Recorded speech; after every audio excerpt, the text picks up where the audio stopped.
just mistakes. Welcome back to the Calamity. It has been a time. Um, Less than 5 days till supposedly the elves of, uh, ooh, they've got a cool name. They definitely do, guys. Evadel. There it is.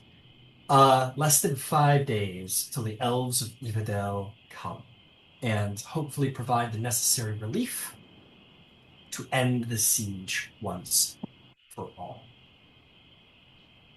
In the meantime, fighting must be done. Um, you have all found yourself in the last remaining outer district that has not yet fallen, due in no small part to the might of Akira, the spirit of nature that Hecator and his mother are so affiliated with, and now all of you are, through various powers, and each of you having a companion by the power of Akira. Um, This wall is to be held. It is with every expectation that this district will fall, but since the Great Khan has taken command of the defense, he insists upon making every step as brutal and difficult as possible for the enemy as they fall back, providing a powerful offensive and not just a stalwart defensive. Battle plans have been laid, decisions have been made about where best to put troops, and you all have been stuck right in the middle of the forest of the Wild Mother's Grove here in this last remaining district. They expect that at some point tonight they will attack, and you will be forced to fall back to the middle district. Um, there's, of course, good news and bad news. The outer districts have fallen, but you still have the middle and inner districts of Vasselheim, and you must hold for only 4 more days. And you have held out for 15 already. Well, 16 actually. This will be 16 already. Surely you can hold. The bad news, of course, is that if and perhaps when you lose this district, what that might mean for the Temple of the Wild Mother, for Akire, for all of you, and not to mention the desperation of your enemies to find victory.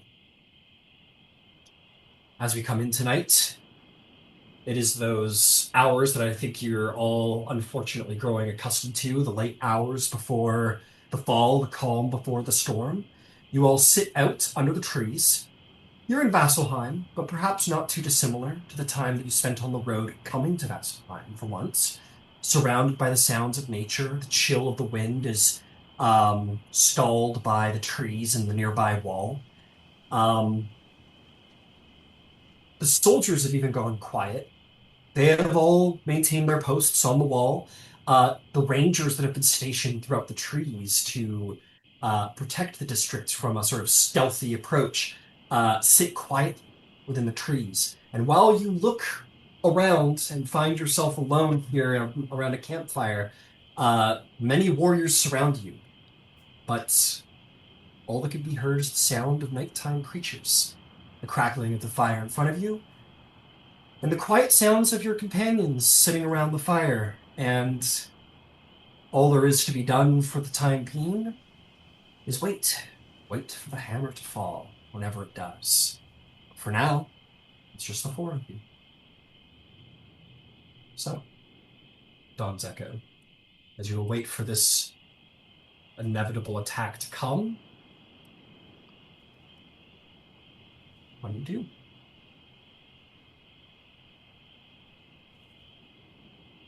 Mm.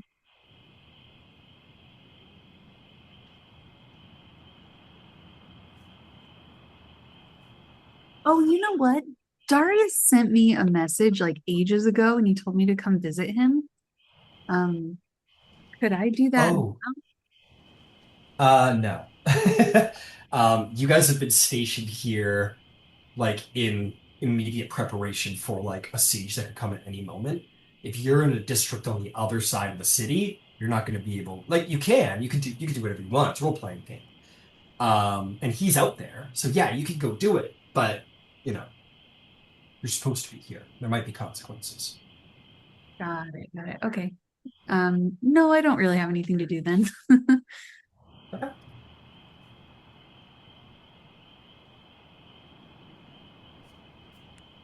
Yeah.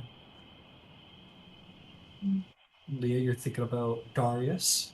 Well, let me do that for a moment. You guys all sit silently around the fire, bunch of strangers that have been tossed together by the flowing of fate these last months. Um, and you're given you realize this is probably the first time you sat down and not done anything productive uh in a while. At all times, you've been either sleeping to have the necessary energy to get up the next day and go to the brutal work of keeping this city alive or refugees alive. And as you sit around quietly at the fire crackling, um, I'm just gonna go around. Hecator, as you look into the fire and you sit there and the smaller familiar variation of Akire is kind of perched on the log next to you. What is Hecator thinking about or reflecting on, if at all? I don't know. Hmm. He's probably he's probably actually like staring at the fire and using his elemental control to like make little shapes and stuff in it. Not Mhm. really thinking about anything in particular. Um, or like making shapes of anything in particular, just like animals or something. Maybe the way he used to watch like the spirits move and whatnot. Um, I think he's thinking that it's peaceful here, strangely for a city, and Strangely he peaceful. he doesn't want to see this place go.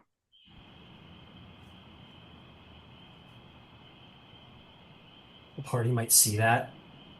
Um, the dancing of maybe fairy lights and various animals and whatnot through the fire, the command of Hecator's fingers in the firelight as you look down at it. Um, what about you, Redmond? What are you thinking about or reflecting on? I think as they were kind of staring into the fire, into the ember glow, I think really, as like a dichotomy between like what Hecator said with like the quiet.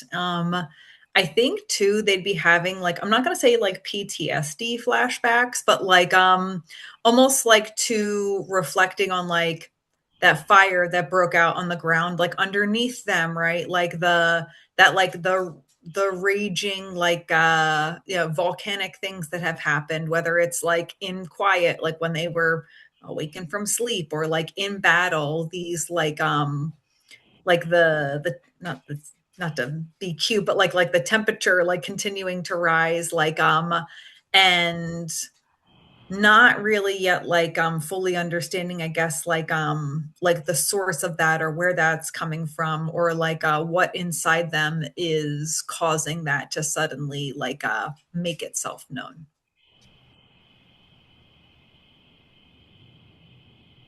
Um, understood. Uh, okay. You feel the dichotomy of the cold Vasselheim, the elemental chilling wind. It wouldn't be at all wrong to say that you might be having a PTSD situation. I mean, I mean, yeah, okay, yeah.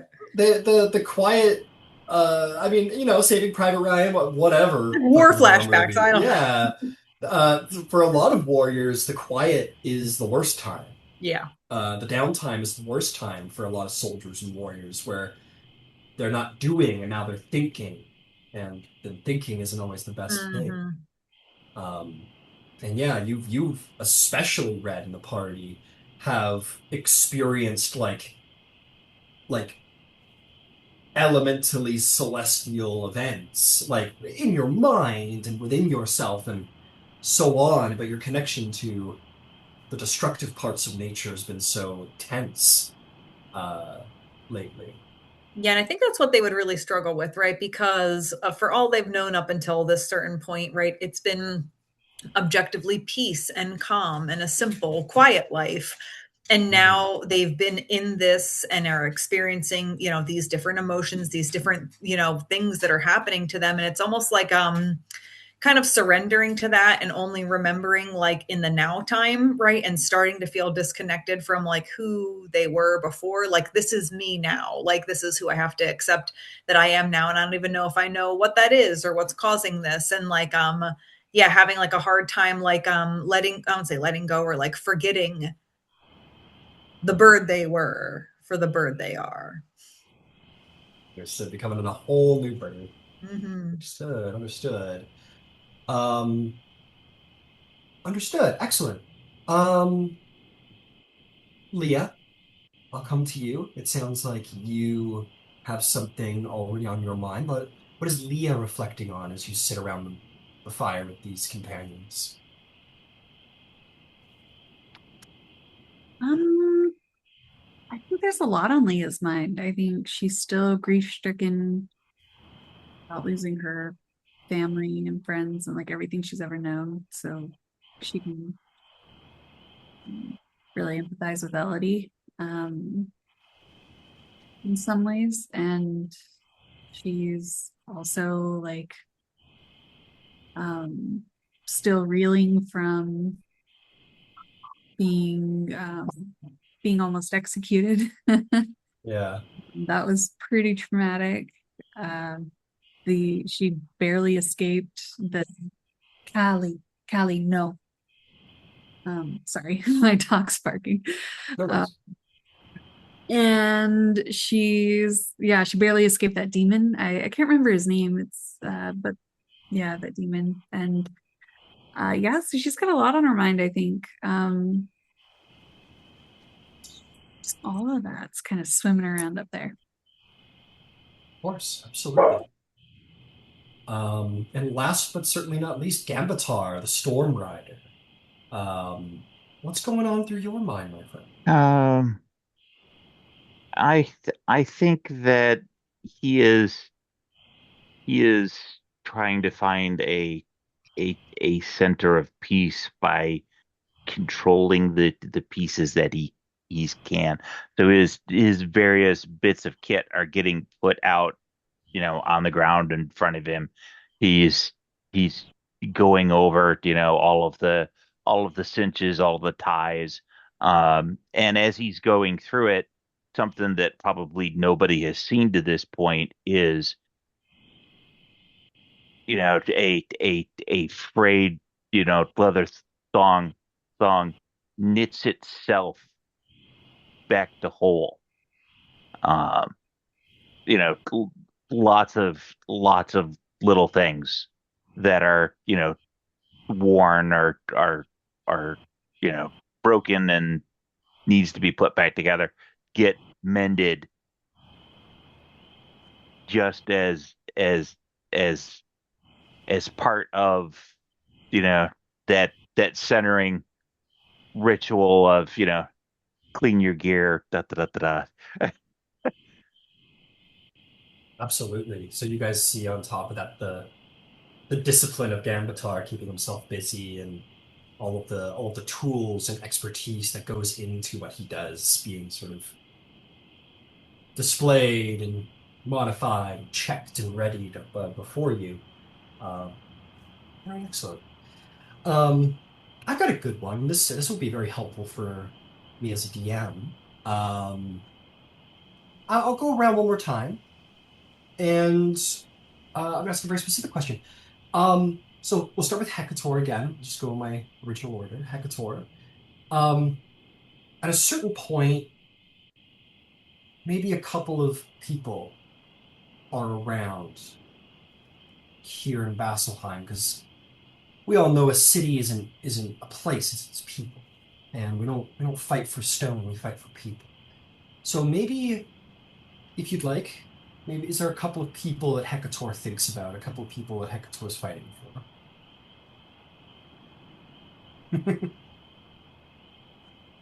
Hmm. I mean, obviously his mother. Of course, of course. Probably Kirei himself. Mhm. Absolutely.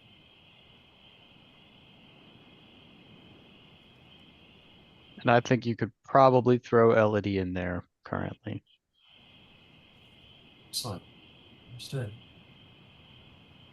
Those names flash through your mind.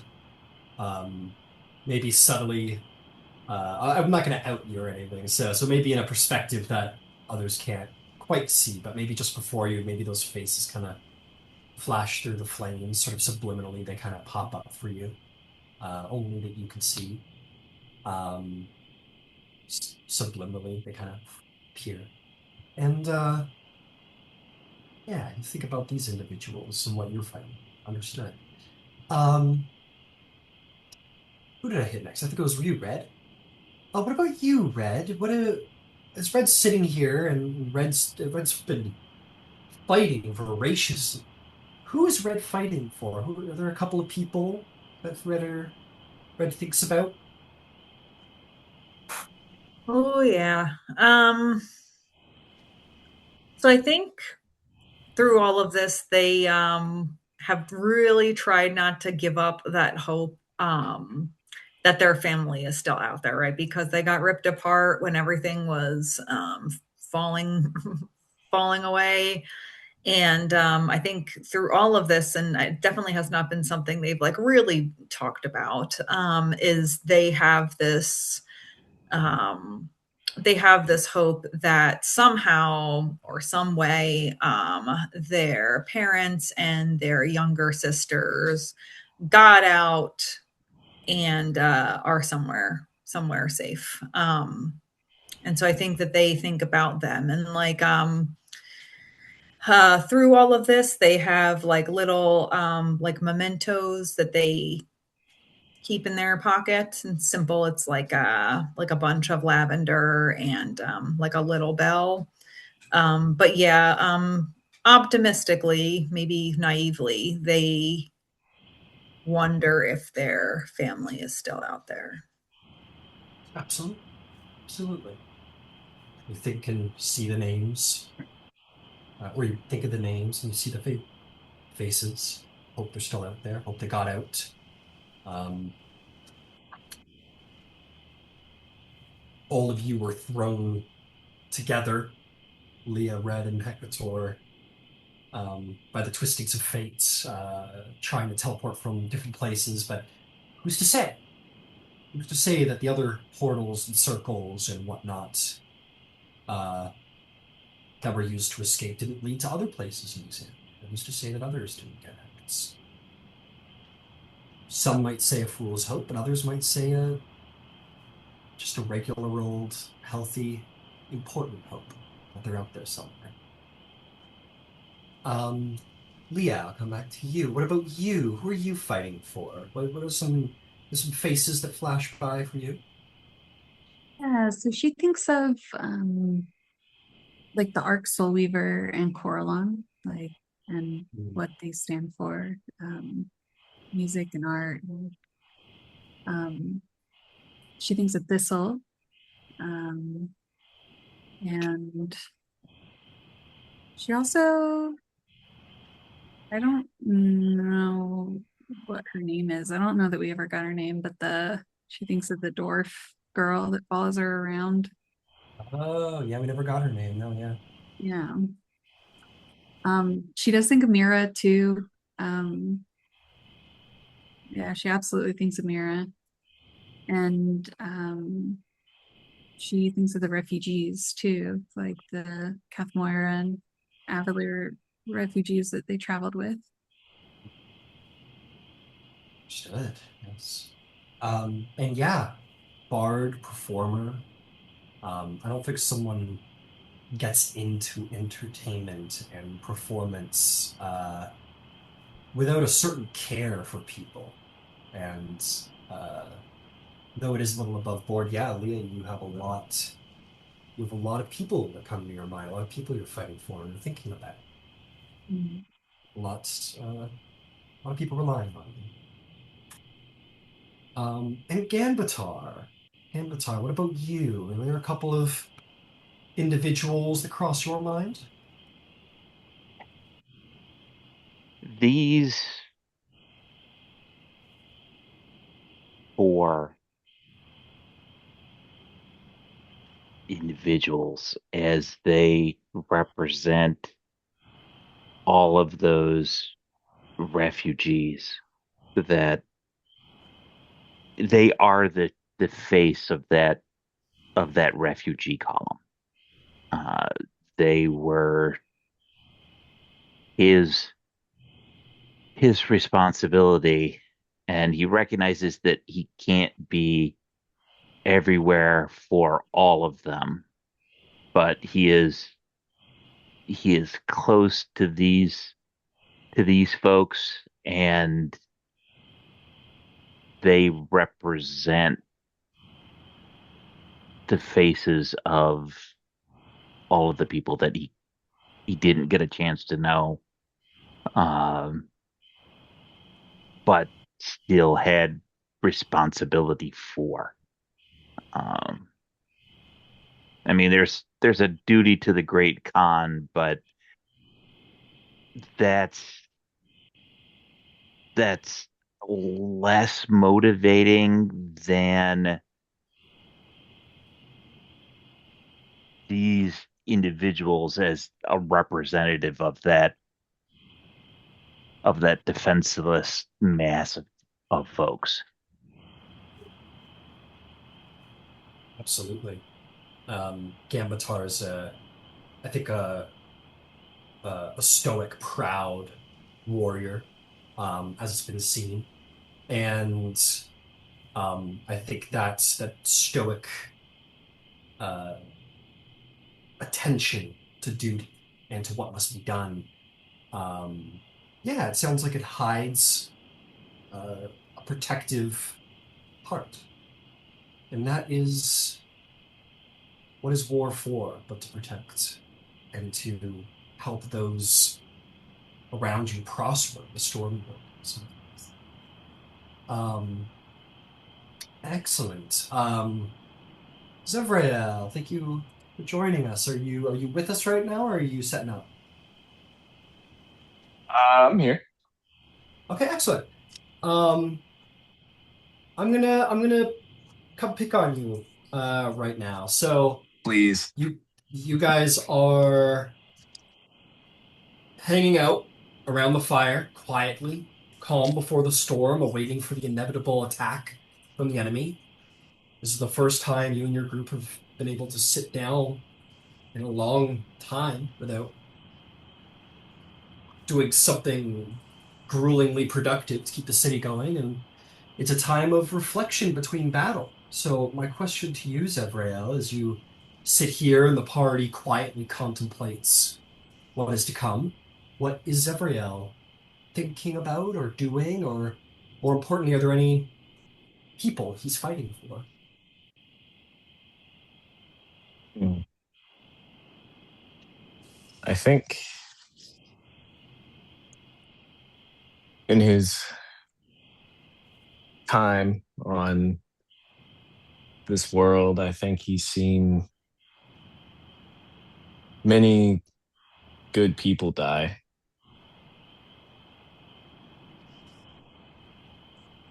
I think some of those faces he probably thinks about all the time. And he thinks about what drives them, what drove them to give their lives.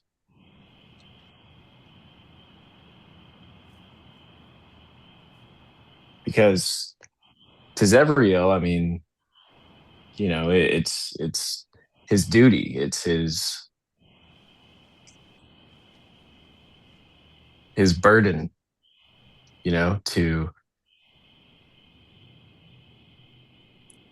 defend those who can't.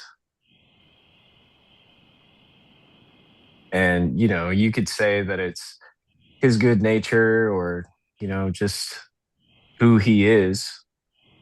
But at the end of the day, he was created um, for that purpose.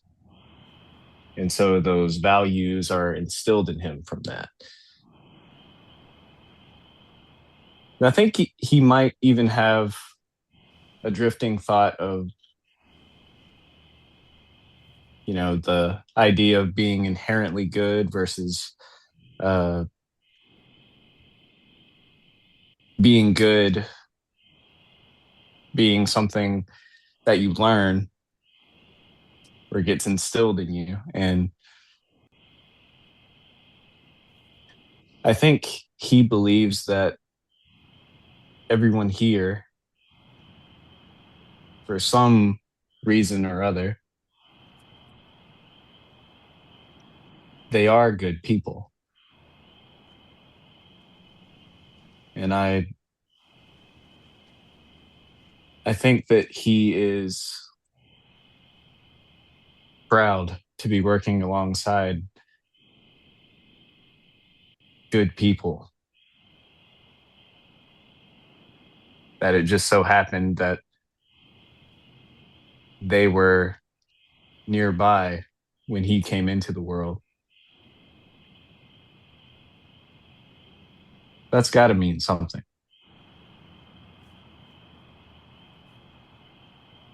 And I think that's kind of where he's thinking right now.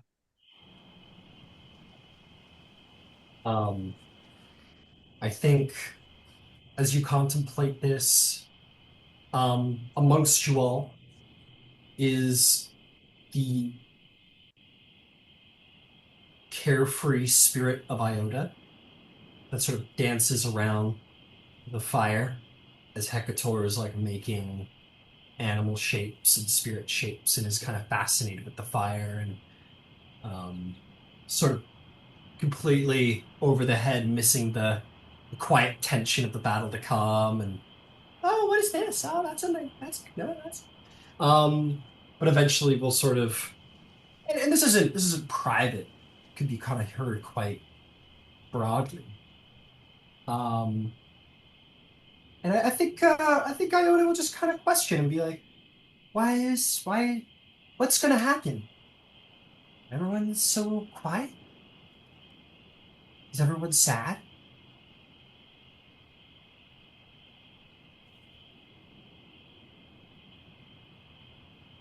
Well, yeah, a little sad, I suppose.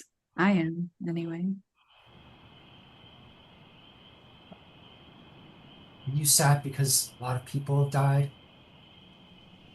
That's right. Yeah. Oh, yeah, that's fair. Should I be quiet too?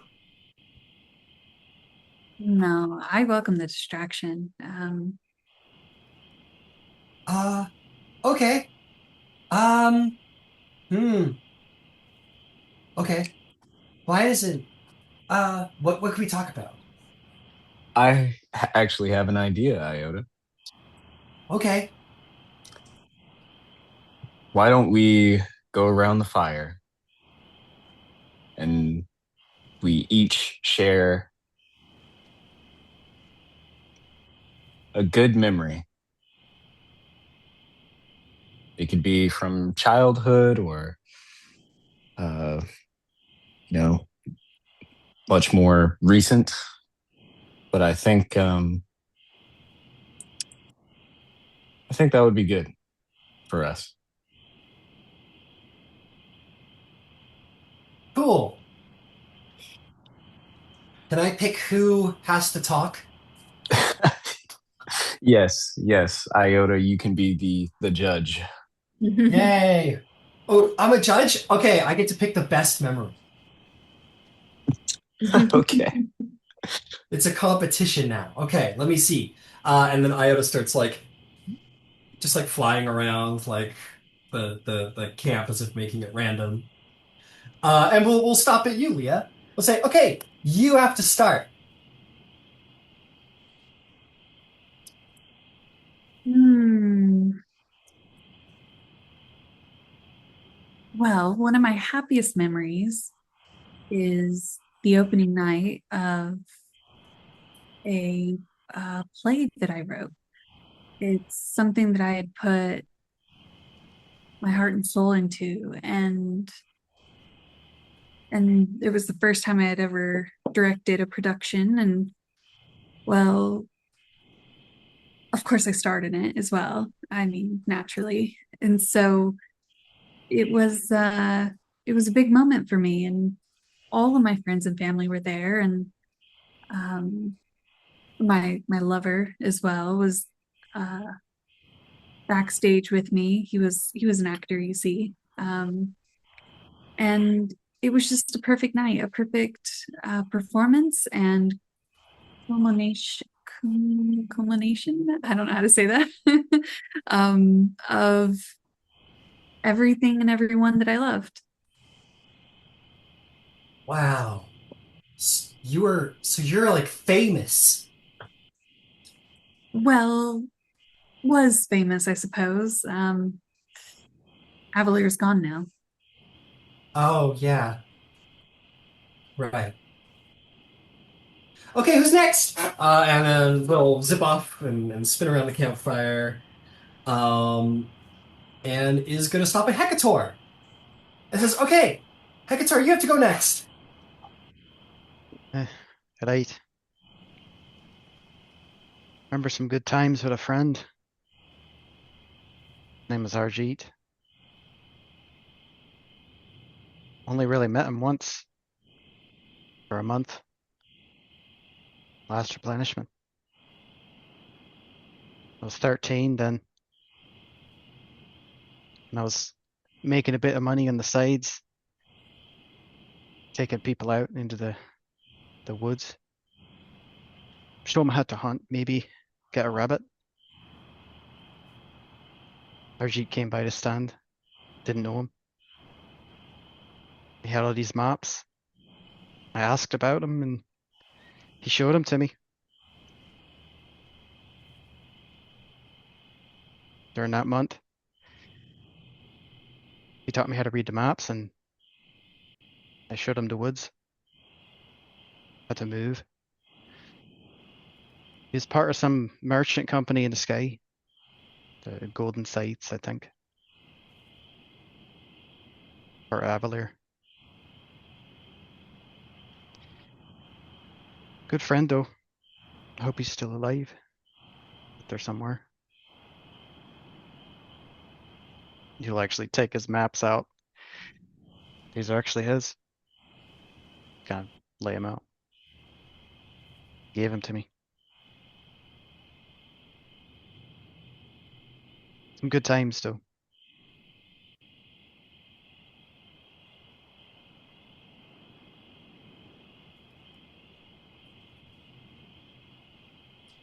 think Cool. uh I think Zebrio kind of looks at you over the fire.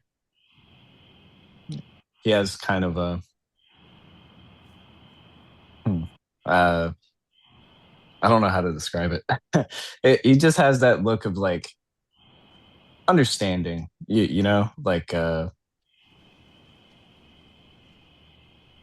like he feels your pain and he acknowledges it.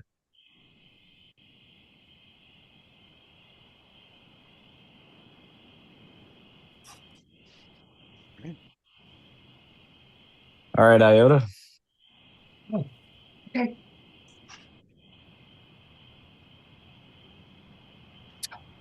There's nuance. She spins around the campfire. Stop at you, Gambatar. And says, you, Mr. Stormrider, what's your happy memory? I think, and at that point, he will set down the stuff that he's been fiddling and fussing with.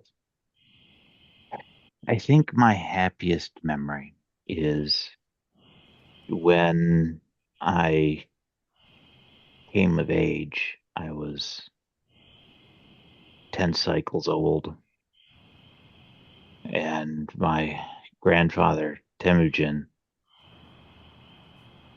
came to me and said that it was time for Zolt and I to go with him and the other men on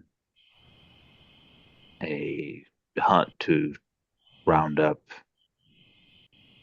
some of the wild horses to to bring back. And it was the first first time that I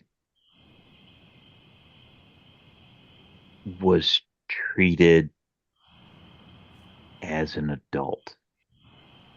Uh, and it was the first time that I got to ride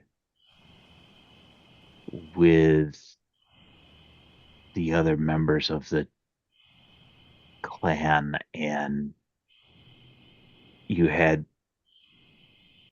that perfect moment where the air is a little bit cool, the scent of the fresh bruised grass is in your nose, the wind is lashing at your face as you're riding to catch and corral these magnificent animals to bring them back to help your people live a life of freedom and mobility. And that that first that first exaltation of being free but responsible and no longer treated as a child is my happiest memory.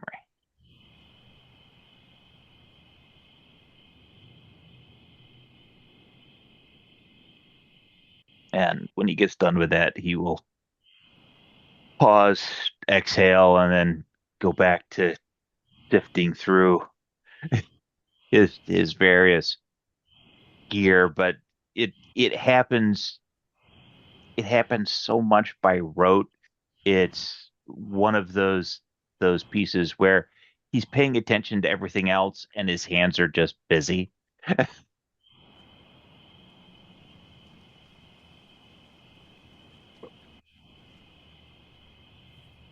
Iota goes, "You were a kid once? I was. Wow. My grandfather would say I probably still am. Huh. I can't picture it. How how do you grow up?"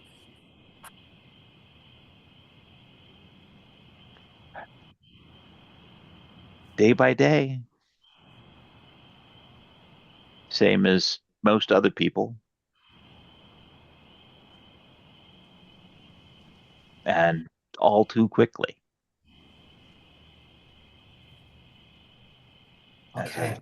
as a child, it seems to like it'll go on forever, and then suddenly at some point it stops, and then when you look back, it seems like you you barely breathed, and that time is gone.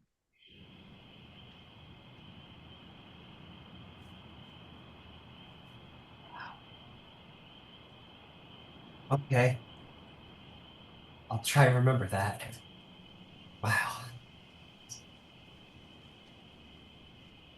Okay, next person. And she spins around. Um, she stops at you, Red. I goes, "You, Ooh, my Redmond, the red, owl red. person." Ooh, my favorite memory. Think I would have to say when I was just a chick, maybe my feathers were still coming in. I remember staying up way past my bedtime, which for us was well into the dawn. It was very special. It didn't happen often. And my mama, she came in and she wanted me to come out into our field and to see something magical, a celestial alignment of stars.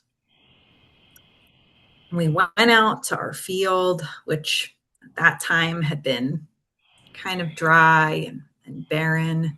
And she made me press my talons deep into the soil until I could feel like the damp, tilled earth. And I closed my eyes, and for the first time, I felt the rhythmic churning of the earth below my feet. And when I opened my eyes, for a minute, I thought I could see what I would say were 1,000 bioluminescent worms. And they made our patch look like a galaxy of soft blue light. That's at least how I remember it. But to me, I think that day was when I realized that the dirt wasn't dead. It was alive and breathing and a part of a massive cosmic root system. And that's when I experienced the magic for the first time of the world tree. And to this day, I carry a small little pouch with dirt from that field right here. And I'll like pat my hip. And that's my best memory. Wow. Did I take a whiff at a dart? And I'll give it to you. Me You too. will- I want you to will smell it. Breathe Please, deep. please. Yes, everyone can smell Try to the smell the dirt of home. Mm-hmm. Does it smell any different than regular dirt? Who's to say? What do you tell me, Hector? Does it smell like home?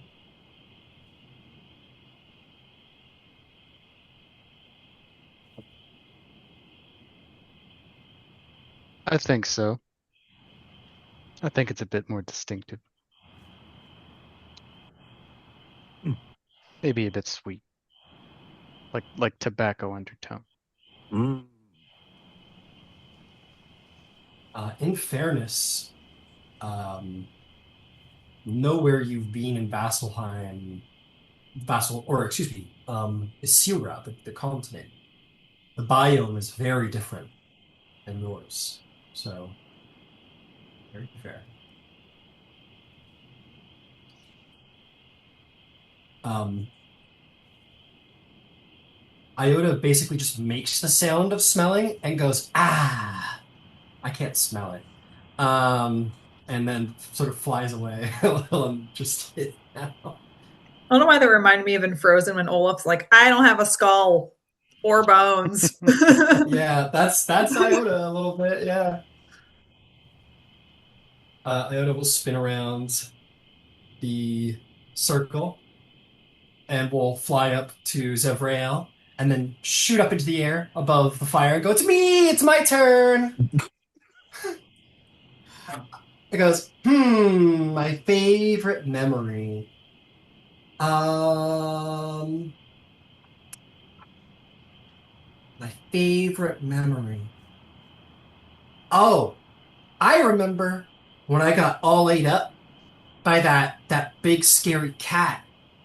And then there was shrieking and and dying sounds, and then the darkness got split up and open, and then a hand grabbed me, and I was the most scared I ever been in my whole life.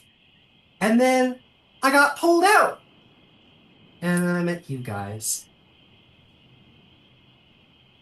and that was pretty great getting to meet you guys. Sounds like a birth. I don't know what a normal birth's like, so yeah. Felt like Well, that. what's a normal birth like? Or like a human birth? What is that like? Screaming and Uh, sweat. Oh, ew. This sounds kind of gross. Can be. But anyway, my favorite memory is just meeting all you guys. You guys have been really nice to me. And I totally just met you guys off the side of the road. So it was cool that I met you guys. do you remember before you were eaten up by that scary cat? Oh yeah. It was all dark, but it was very pretty because it was sparkly. And it was way up in the sky. And then I fell. And I zoomed over the night sky. And then I was here. And then I got ate all up by that big mean cat. Well, we handled that one, didn't we? You guys sure did. Mm. Anyway, it's your turn, Zabriel. Was it me? Was it meeting me? Was that also your favorite memory? It sure is one of them. Okay, you can tell them your second favorite. Okay. Um, well, uh, it's kind of odd I started this circle when between Iota and I, we're probably the youngest here by you know, mortal standards. Um, I think my favorite memory,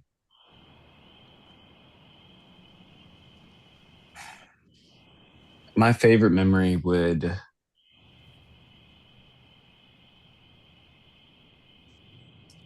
it would have to be when we we took control of that building, I guess,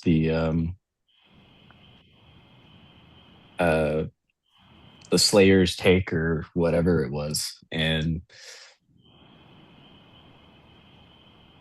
that had been one of the few times where we actually got to sit down a bit like this. And you know, when you're traveling, you don't really get to look in the faces of the people, you know, amidst all the fighting and surviving. Um, but that night, I remember looking into all of your faces like I am now. And I could see that there was something more than the duty, this duty that I was born with, that I couldn't shake if I tried. That's not all there is to living. And seeing you all surviving and your individual bonds and flaws and still fighting, I think it allowed me to understand a different part of myself, a part that doesn't do the good things because I am inherently good. The part of me that wants to do the good things because Well, I want to see all of you succeed.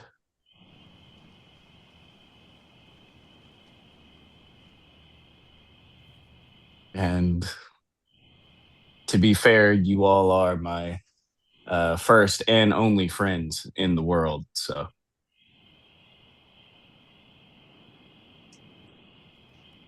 yeah. Well, you lucked out. Yeah. I'm glad it was you all that found me that day. Who Good knows thing how that I you would have burned into turned my out? mind. Yeah, yeah, yeah. You were naked as a babe.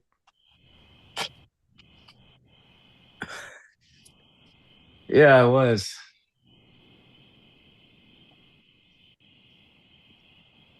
You'd think the gods would be able to create like some clothes on re-entry, but I guess not. That doesn't come with the package. Well,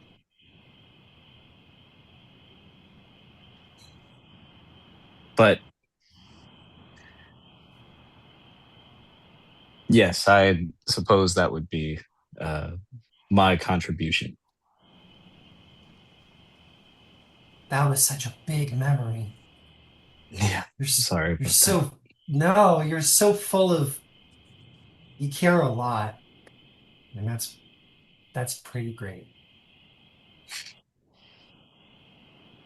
But no, before you asked, that wasn't my favorite memory. That wasn't the winner. It was still good. They were all good, but I like Red's the best. That was so cool. Glowing worms came out of the ground. They turned into stars. And wow, it was a lot of beautiful imagery. I really liked it. Thanks. But I liked all of your stories. And I'm glad I met all of you guys.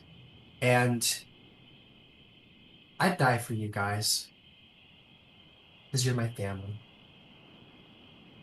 Iota, won't have to die. I might. I mean, everyone else is, right? not to everyone. Not if we can help it. I mean, I'd prefer not to, of course, but I'm just saying, you guys, I'd do anything for you guys. That's all. Well, All Come my here, moms and Iota. dads. Come here. And he'll give Iota a big old embrace. Yeah. Gavatar, were you gonna say something? I can I can tell you with certainty that what comes after is entirely based on the choices and decisions that you make. I have no doubt in my mind that all of you will find a place of honor and joy in whatever hereafter may come. So do not fear it.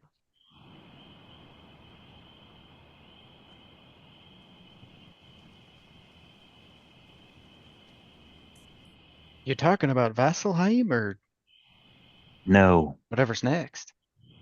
whatever's next. You Reckon know, we could have both. uh, we should have a group hug. I Yeah, would get like a in group here. hug. Get in here, guys. Come on. All right, fine. Ekator, Ekator, Ekator. Guys. Um, Yanbatar, do you have any family? Several. Are they here? Uh, my father is likely here. I have not seen him, and he may be otherwise assigned. He was with the Vanguard. My mother and sisters are with the rest of the clan in uh, the mountains. It's easier for them to escape from all of this by being exceptionally mobile. There are caches and things that have been prepared for those folks. The Khan had a duty to bring his troops to Vasselheim, and with it, as many of the refugees who were less prepared. But most of the Khan's clans, the women and children, some came with the vanguard, but most dispersed and spread out into uh, the wilds of Isildra to avoid most of this nonsense. And those of us who get to a time when we're not in sieged, then we will have an opportunity to catch back up with them. Uh, but for now,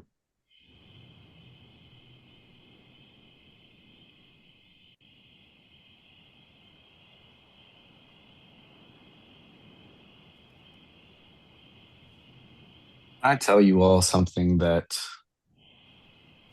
I've only heard once in prayer. I understand some of us may not be as religiously inclined, but some of us also don't have a choice in the matter. Um, so the Dawn Father, he spoke to me one day, uh, and I was feeling quite down about um, the situation with my nemesis, um, and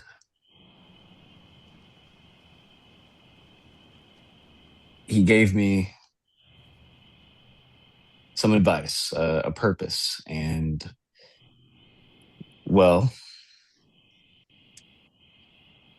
he hinted that I was put on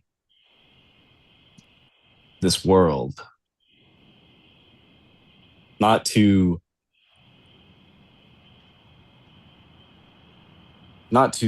save humanity, but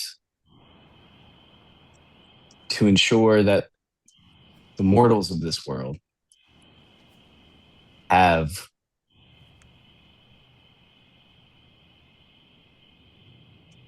more than a chance at showing that even they can beat back the forces of darkness and evil.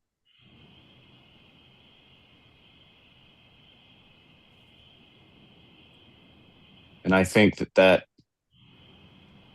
speaks volumes for how the gods look to help us if they can. But I think the inspiring thing to gather from all this is that The gods believe that we have the power to push back this darkness. The forces of man or elf or whatever else have the strength to push this back. And the gods believe it.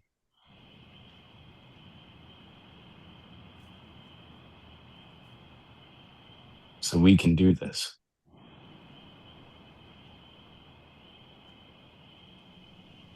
Aye, we can. To your point, I think if you're immortal, you always have the choice. I'd wager even you do. Probably just trusted you'd make the right one.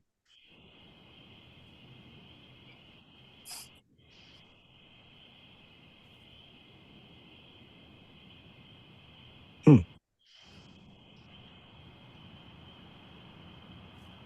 You know, you're pretty wise, Hecator. My wisdom score is 16. What's a wisdom score? Whoa. You don't know your wisdom score? No. There's Is a that like a test. test you take? Yes. Oh, it must be pretty low. What, did Oh, you damn, guys go to it's really school or low. something? What's it Aye. like in school? Sometimes nice, sometimes boring. Well, my wisdom score is 16 also. I didn't go to school. What the fuck? I've just I'm, been oh, hanging out with you guys. huh. You guys are great teachers and stuff. Also, my mom's the moon weaver, so maybe that helps. Nepotism. Oh yeah, did I tell y'all that Iota is like literally the child of the Moonweaver? I was gonna say that was a lore drop. No. Yeah. Oh, that was a large drop. Uh, Sorry, what? Wow. Should we yeah. bow or? Why would you Uh bow? let's not do that yet because I don't want to set the wrong precedent for Iota. Precedent. That's a good word. I'm gonna use that. Precedent. Right now Iota is still humble. Uh well, sort of. I have been told I am ignorantly bliss, but I don't know what that first word means, so that's pretty cool. But what I do know, or at least what Starry has told me, is that the Moonweaver, she's a very tricky lady, and she kind of makes things kind of secretly happen. So I think maybe she brought you guys all together in sort of a tricky way, Hmm. Perhaps. so that you could find me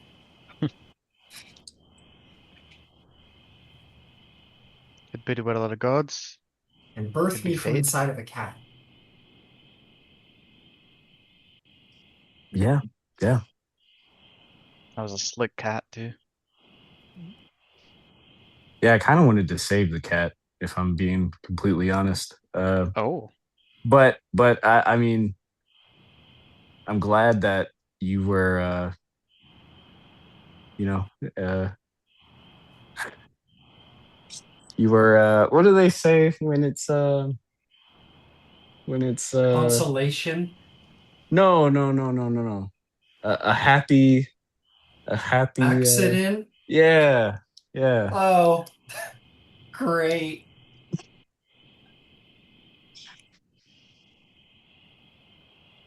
I'm sorry, Lee. I think I dropped like that crazy bit of information right before you were about to say something. So It's all good. I can't remember what I was gonna say. That was quite shocking. That's incredible, Iota. That makes you a demigod, right? Or full god, maybe? No, demigod? I don't know. Wow. Do you think I could like get some free stuff if I told somebody that? Well, oh, Like extra food for you guys? if I told them I was a god? So in school, we learn about something called ethics. What's that? What's a ethic? Oh boy,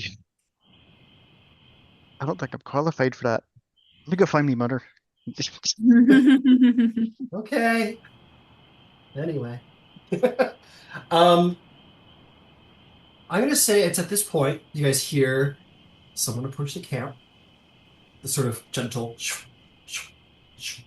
and a cloaked individual is going to come forth, and you're going to hear the voice of a young man from under the cloak uh, say, uh, "Excuse me, are you the group known as the Dawn's Echo?"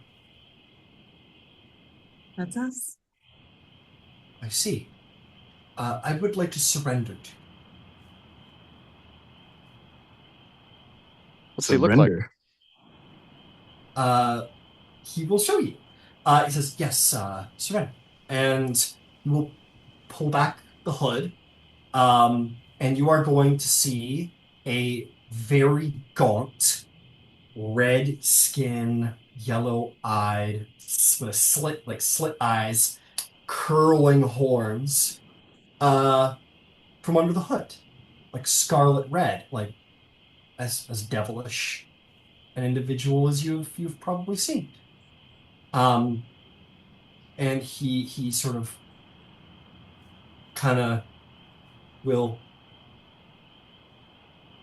gesture easily and unfasten sort of the robe and kind of take the cloak off, really, the sort of burlap shitty cloak, and kind of fold it over his arm. This person has cloven hooves and a long red tail that comes at that hard point at the end. Um, and has like two fingers and a thumb, and is every bit as fiendish an individual as you've probably ever seen. And will kind of the hands up like that, and is not armed in any way other than just like thin clothes underneath the cloak. Says, I am unarmed. I would wish to surrender to your group, if that's okay. Can I do a divine sense? Divine sense goes off. This is not a fiend, as far as your senses are able to detect. Gotcha. But they are working. You detect that Iota is a celestial, for example. Okay. Why? Hmm. Why surrender? What have you done? Well, I'll admit I was not raised by good people. I have not done anything wrong, but I was raised and prepared to do bad things. Uh, I do not wish to, and I understand that it is the edict of your high bearers that my kind should come forward and surrender ourselves. Uh, and I have heard a lot of your group and all of the good things you've all done together, and if you would grant me, I would like to surrender to you specifically and maybe tell you a little of myself and some people I know. Insight check. Absolutely. Insight check away. Could I get in on that? Absolutely. Whoever would like to. Yeah. I got an 11. 11. Understood. 19. 19. Also a 19. Also 19. You sent. Natural What'd you get? 20 for a total of 18. What's a wisdom score? Yeah, Um, math wise. all four of you look at this individual and see something too honest to be believed for the appearance of such an individual from all you've seen of this. Um, it's the look in the face and the eyes of this young man. He looks to be like early 20s, like 21, 22, somewhere around there. Um, this person is not perfectly relaxed. This person looks a little nervous, but is being brave. And all four of you can't help but feel at least convinced enough that this person has been honest about what they've had to say so far. But caution, that isn't to say that you aren't allowed to feel some level of caution or apprehension, but you're also not detecting deception as of yet. What's your name, young man? I I was named Tifo by those who raised. And Gambitar will get up from the log that he's been sitting on. Please, have a seat. Thank you.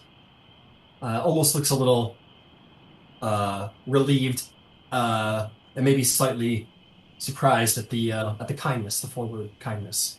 And we'll sit down. Um, he'll ask us, can I, would it be okay if I put my cloak back on? It's very cold. By all means. And he does. It's by no means like a fur cloak, but it keeps the wind out.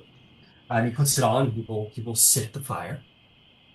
Well, he had his cloak off. Could Hecator see any weapons or like spell pouches or anything on him? Make a perception check, absolutely. Not good. 9. 9. No, no, you did not. He has a belt, no pouch attached to it, which in and of itself is unusual because everyone has at least a coin pouch attached to their belt. But no shoes. Like I said, the clothing neat. And is just wearing a sort of like commoner's clothes, like pants and shirt, and they seem rather rough. But no, you don't see anything.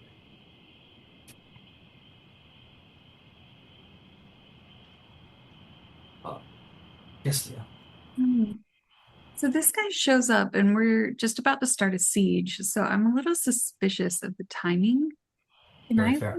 look around? Can't like, I don't know. I just want to keep an eye. Maybe this is activating my passive perception, but I want to keep an eye on like the surrounding area while he tells his story.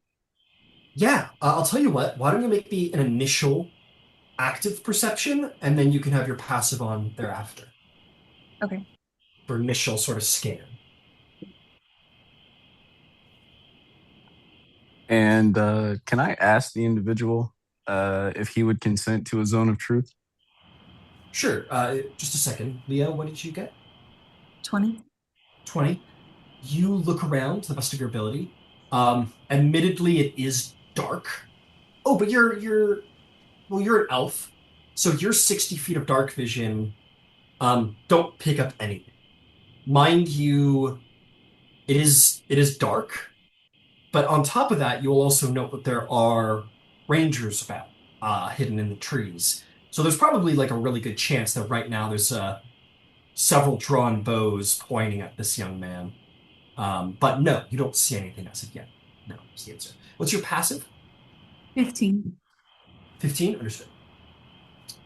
Zone of Truth.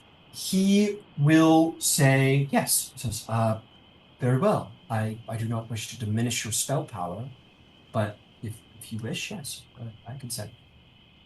Why is everyone concerned with my spell power? And then he'll cast the zone of truth. He'll look a little embarrassed. I meant, and then he just shuts up. He feels he misstepped and he shuts up. He makes no resistance. Zone of Truth goes out. Um, any of you guys can resist if you wish on a Christmas save. Hecator does not resist. Okay. Leah will. Hell yeah, all right. Did you or did you not take a cookie from the cookie jar? 22. 22. Yeah, Yeah, Leah, that'll save. you're a bulwark against this. You are a stage performer. You're very confident I I did in your not. clocked wall. that, I by the took way. 2 cookies. You do clock that. It was two. It was two. Okay, so Leah resists. You do detect this, Sevrael. Everybody else, you are compelled to tell the truth, but not compelled to speak. There is a difference. Um, but yes, Tiefel does not resist and is compelled by the spell. He just kind of sits pleasantly as one can, if a little nervously. The tail seems to like flit nervously behind him, continuing the insight check, but he doesn't speak unless spoken to, it seems. He looks around welcomingly at the camp. Begin your questioning. Who raised you?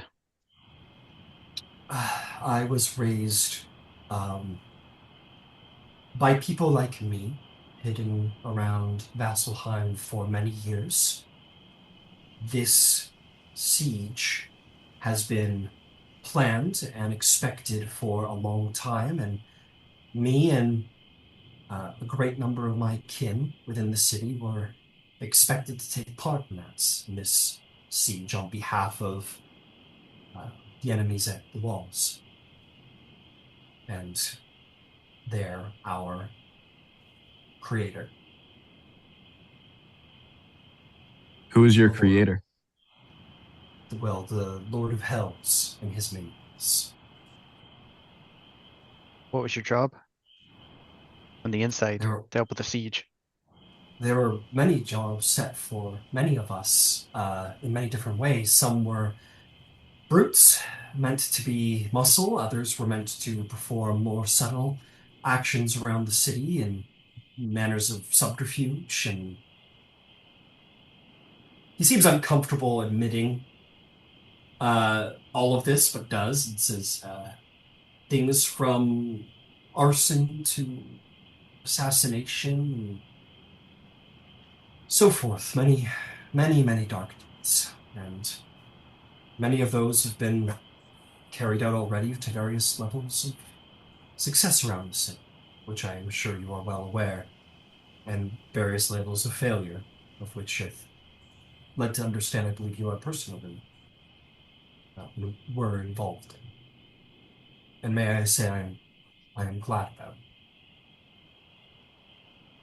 Why had a change of heart?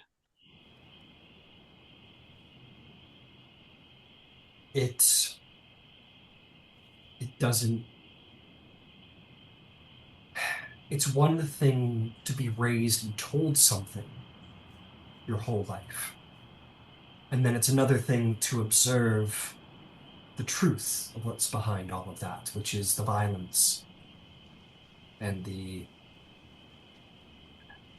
for lack of a better term, the evil, the darkness, terror, and so on. It's not hard to see right from wrong and know it in your heart. And myself and many of my kind uh, had their eyes opened very quickly as to what was going on when everything began. There's hope for you yet.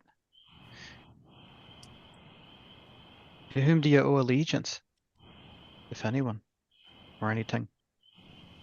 As of now, I owe allegiance to those of my kin who have decided to uh, turn our backs on the rest of our family, on our kin, those who raised us. Many still staunchly believe in what our Creator has put before us to do. The, for lack of a better word, indoctrination runs deep. But there are many of us who can't sit by and let this happen without doing something, which is why I come now.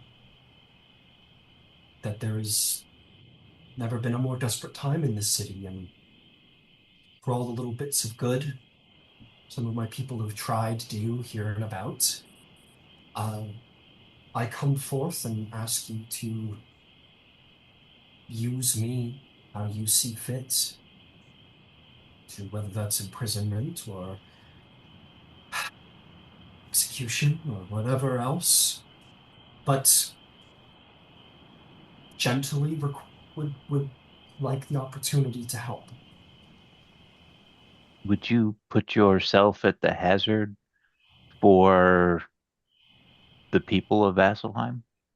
There is nothing that me and many of my kin would want more than to, even to our deaths, stand up to what is being done. Even against your own kin. Even, Do you realize what you've done? Coming here and telling us this. it was not a decision I made, but I did volunteer to be the one who doesn't, who comes forward and risks whatever justice is sung fit on behalf of my kin.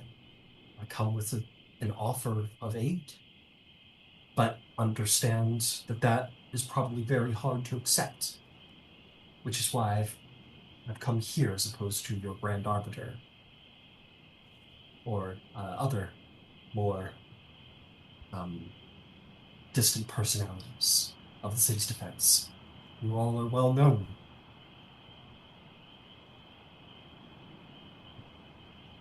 How many are on your side? Um, not not many. A couple of dozen. A couple dozen. Um, which could matter. I will not lie and say that my people haven't been given certain abilities, advantages that others of your own kind do not possess. We have certain powers of our heritage that could make us potent. And we have the zeal and interest to not only fight against what's being done to the city, but maybe change perceptions.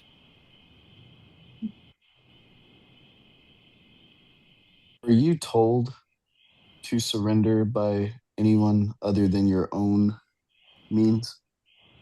I was not told to do anything, no. Um, I those of us who have broken away have decided together that this is what we would like to do. We would like to help. We would like to offer it at least. And if it is not wished, then it is not wished, and that's that. But we would like to wish it all the same and offer it. And someone had to come forward with the offer, and so I did, and I volunteered to do so. But um, naturally, we also don't want to die uselessly anyway. So I volunteered for my group to come forward on behalf of them.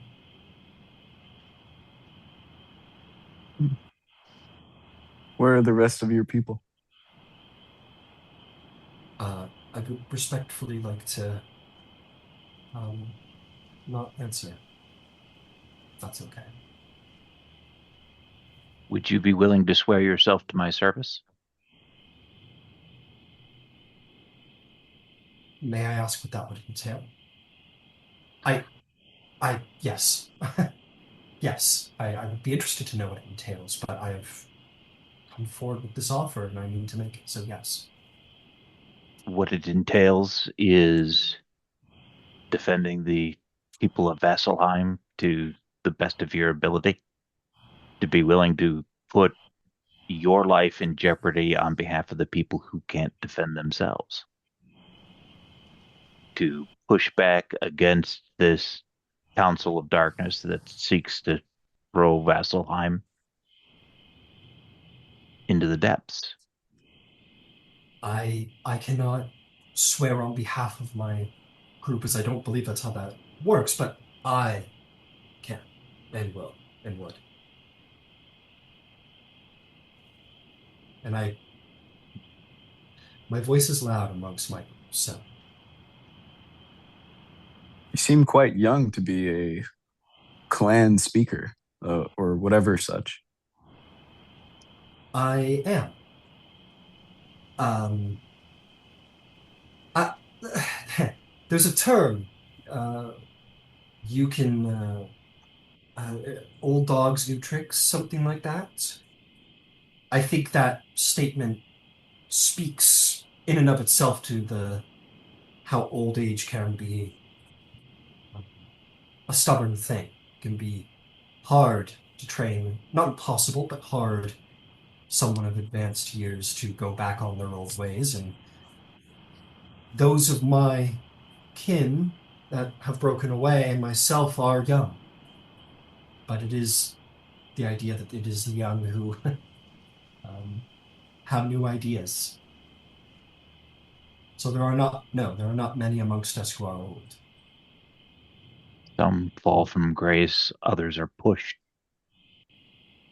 Mm. and an abundance of decision and choice tends to set the course and path.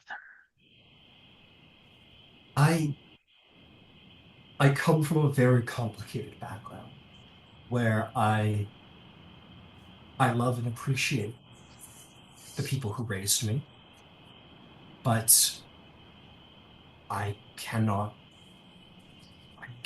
be a part of what they believe.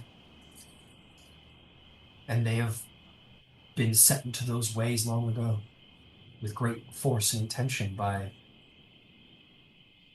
the personal attention of our cumulative former master. You understand that if we accept your parole and bring you into our service, that there is going to be a degree of jeopardy associated with that. Not willfully and not wanton, but it is going to happen. I understand. And and I accept that. We all accept that. We just want the opportunity uh, to help. And if that help means us coming forward and being imprisoned or what have you, so that the rest of the warriors, the brave young, and so forth, can feel safer, then that is what we will do, unfortunate though it will be. I came forward alone because I hoped to negotiate some kind of, uh, to do something more proactive than just that. What is your desired end state for the war or for your people? I don't, I can honestly say, I don't think any of us, that is my group that has broken away or the original group that has put any thought into what happens after the siege. This is what we were born to do, to be a part of, and I don't necessarily expect to live past this. I never have. So I don't have an end result. I guess the hope now is just that whatever that end is, it serves something better than just burning hope for the world.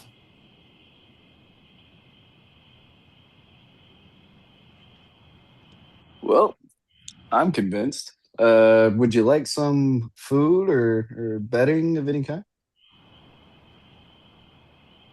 There's an immediate like you say food and you can see the immediate but then the politeness uh he kind of eases it goes um I don't want to overstep. I If you have extra food, I would resist.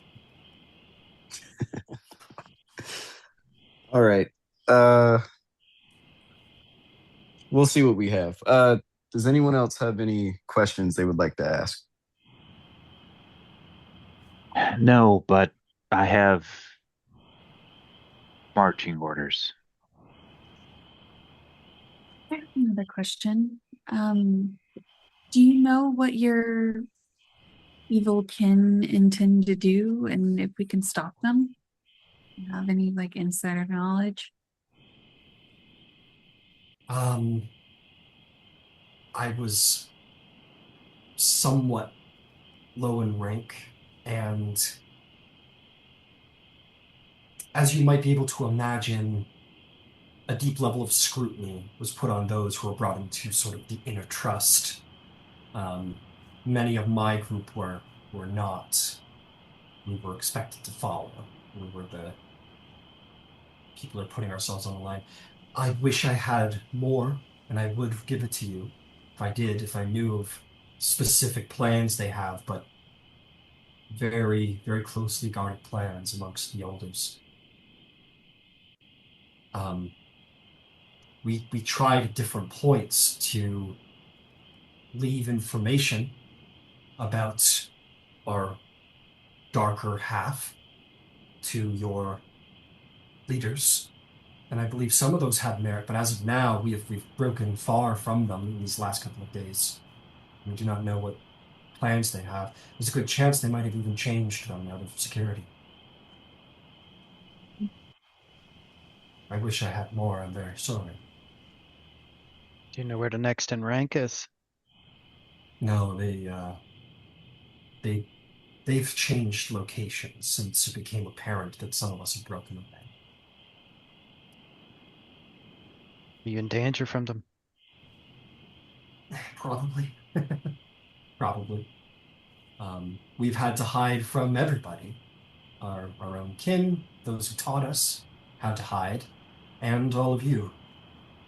Would you be able to recognize them in the future? Or are they disguised even amongst your own kind? They would not be hard to recognize. People of my group, we don't really have a name, but my race of people of our dark heritage have a variety of different abilities and appearances. I am frankly probably the most extreme in appearance, part of why I volunteered. But there's a variation of appearances, but they're not hard to see. I know that there are some who have innate talents different than others. There are different lineages of my kind, and some have the about ability to disguise themselves, but not the majority. They will be distinct to see.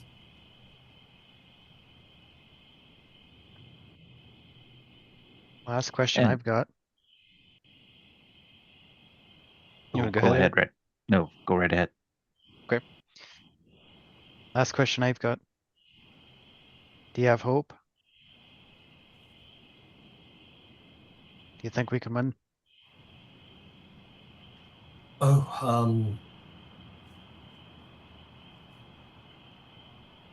I don't know.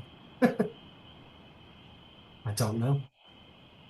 I The only hopes I have are that um my group my group broke away from everything that we knew because we had a feeling in our hearts that we were being asked to do harm.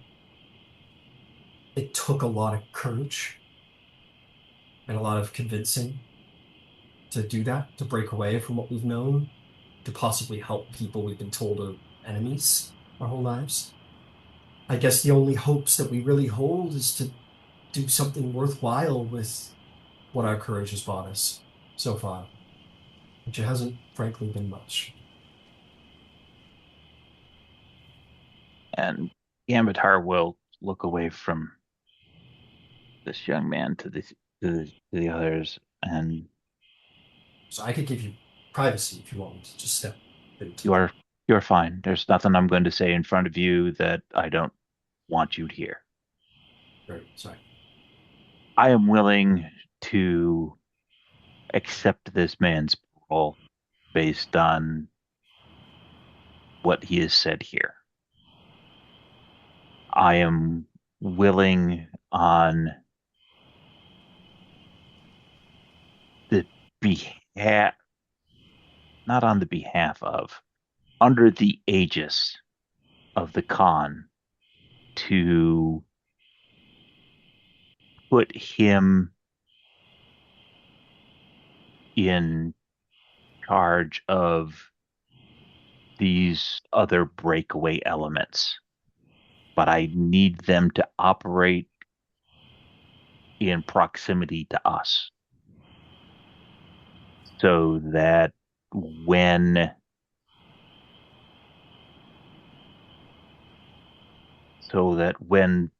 the chaos happens, because that's what battle is, that there is a a core that recognizes who they are. I would need you to find some way to identify your brethren so that we might know them. And I would say bring them here. We are on the knife's edge of this coming to a fraught conclusion. And if you wish to be of service, this is the call.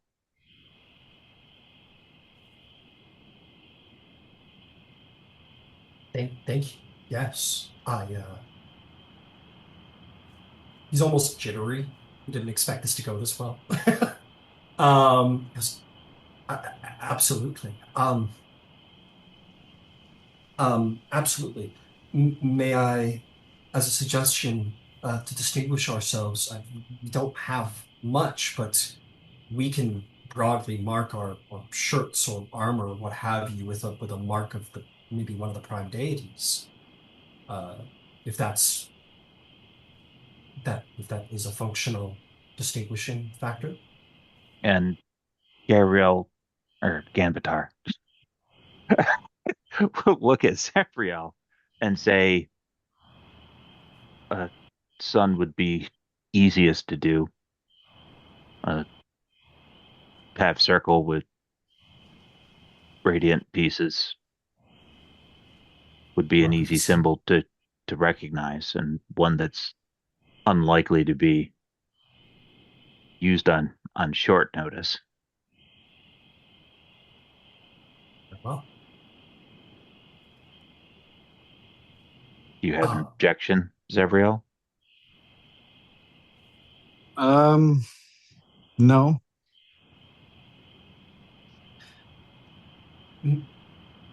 I'm terribly. I hope I'm not overstepping, and I don't want to offend. I know Dawnfather is important to this group. May I make a request on behalf of my group that we perhaps, many of us have grown fond of Sarenrae, the Everlight. Would it be acceptable to mark ourselves with the Phoenix? If you have the means, absolutely. There's no short of the ability to make a red coloring. Uh, we will mark ourselves with the Everlight's mark if that is acceptable. Thank you. It would mean something, I think, to my fellows. Of course. I think you'll find um, that on this side of the world, I suppose, being able to pick your divine deity is, well, it's the norm. We do have free will, after all, as the gods intended. Well, thank you very much for the consideration. The goddess of redemption has some weight, and we appreciate it. Thank you. We will mark ourselves broadly with her mark. And, um, if I'm understanding the marching orders correctly, I'm to go gather my companions, my group, and we will come assist when the battle begins. Yes, come find me. Very well, we will come back either to the spot or wherever we can find you. And if you see a bunch of uh, people like me running at you, well, look for the symbol of the other light, and you'll know it is us. And I will try perhaps to be somewhere near the front. Thank you for this opportunity. Thank you for Hey, your help. Thank you for your bravery, Tiefel. Thank you. Um, and he will, sure that the it's over. He will stand and he will um just kindly do like the little dips of the head in thanks, and he will put his hood back up, and he'll leave and sort of disappear back into the dark. I think as he's leaving, Hecator will call out, "Oi, do you know Ox?" Uh, yes, we do. We do. Did he, may I ask what happened to him? He made the same choice and found peace.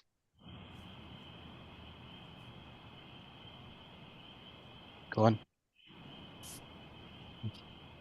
Um, there's a half smile there, a bittersweet smile there, and will nod his head and put his hood back up to hide his features and disappear back into the district as he came, to go seek out, to potentially go seek out well, Zone of Truth is pretty revealing. To go seek out his fellows.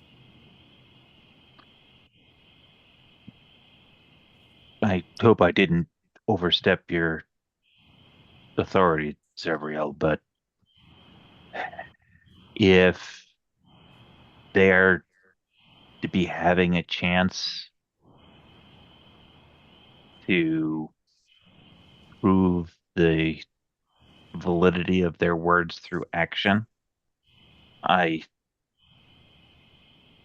I think that it has to be done under the Khan's aegis, and I am willing to extend my reputation his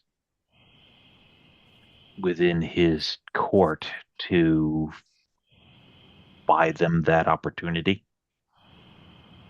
Well, that is absolutely true because they will need some protections if they are to be, well, in battle or uh,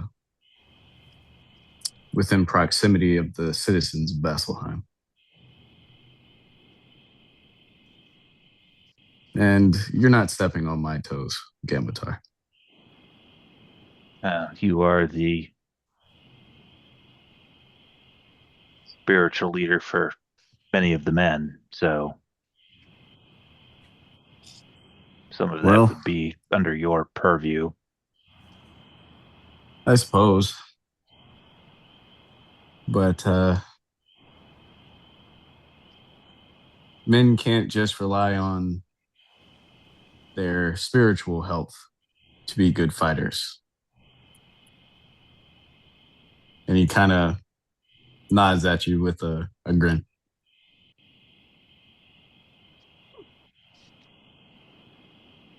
So we probably should pass word to the wardens and the soldiers that there will be some folks that are be marked with the symbol of the phoenix, and that they should be directed to us, and it will be beholden on all of us. And by that I mean both Zavriel, myself, Red, Leah, and Hecator.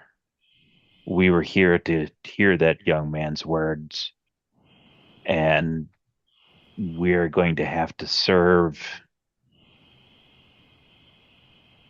as their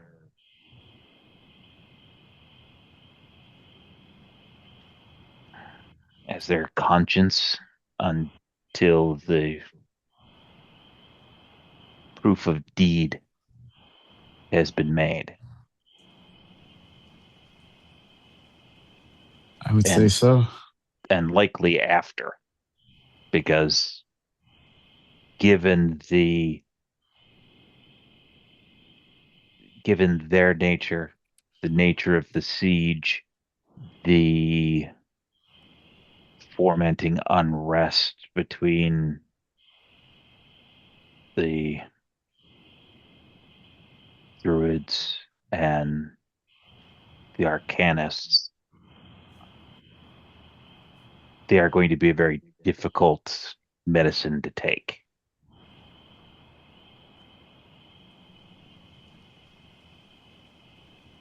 Mm.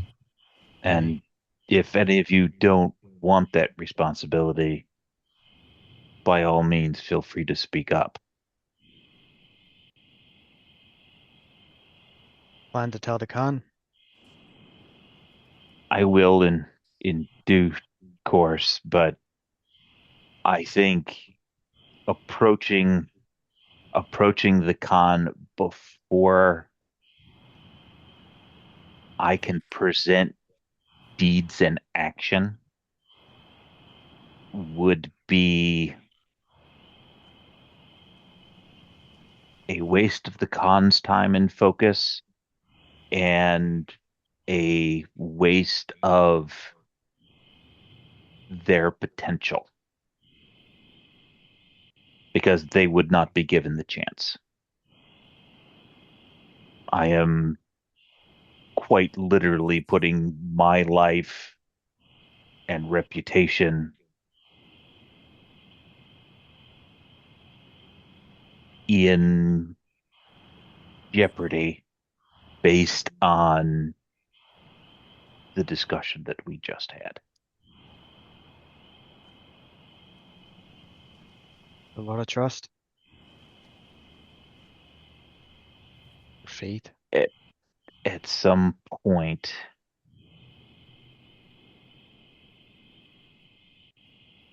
what our opponents desire is discord and distrust and despair. It is beholden on us if Zevriel's word from the Dawn Father is true. If we have that ability to turn this tide, it will be done out of hope, faith, and courage.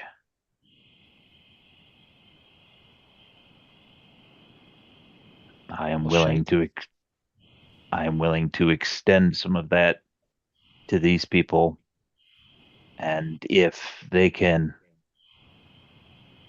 prove themselves, we would be a fool to squander that resource and ability. And if I am wrong, I am wrong, and I will pay the price for that accordingly.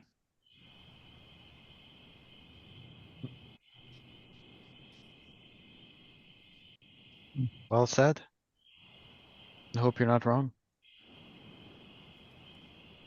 Leah, As did you do want to say I. something? I was just gonna say, I wish they just weren't so ugly. It's quite unfortunate. Well, not everyone has the grace to be born with your gifts, Leah. Some of us are plainer by nature. Um, they, Yes, we are. no, you two are beautiful men. They are demonic looking creatures. There's quite a difference.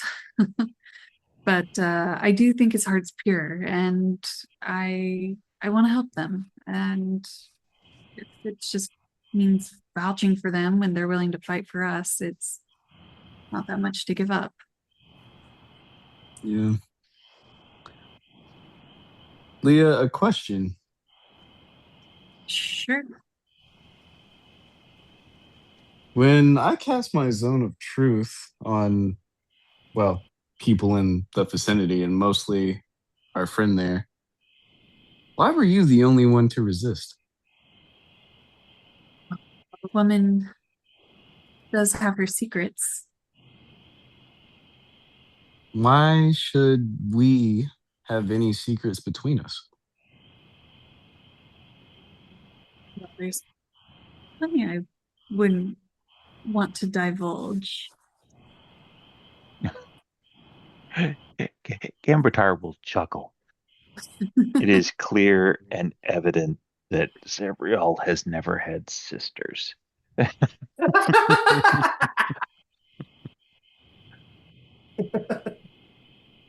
A reason for secrets need not exist. It just seems that this is a serious affair. It's not like we're siblings as much as we are, well, confidants in each other.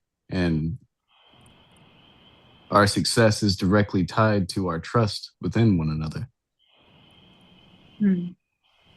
Well, if you must know, it's more of a fundamental philosophical reason. I prefer to keep my freedoms intact, and I don't wish to be put under any spells like that. So, if you must know, it is that deep, I suppose. Insight check. I love it. I can't wait to see the -2 wisdom versus the bard. Go right ahead. Insight versus deception. Oh no. Oh, but Oh. I rolled a 3, but I do have Oh, yeah. that ability. I have the feature I'm better than you.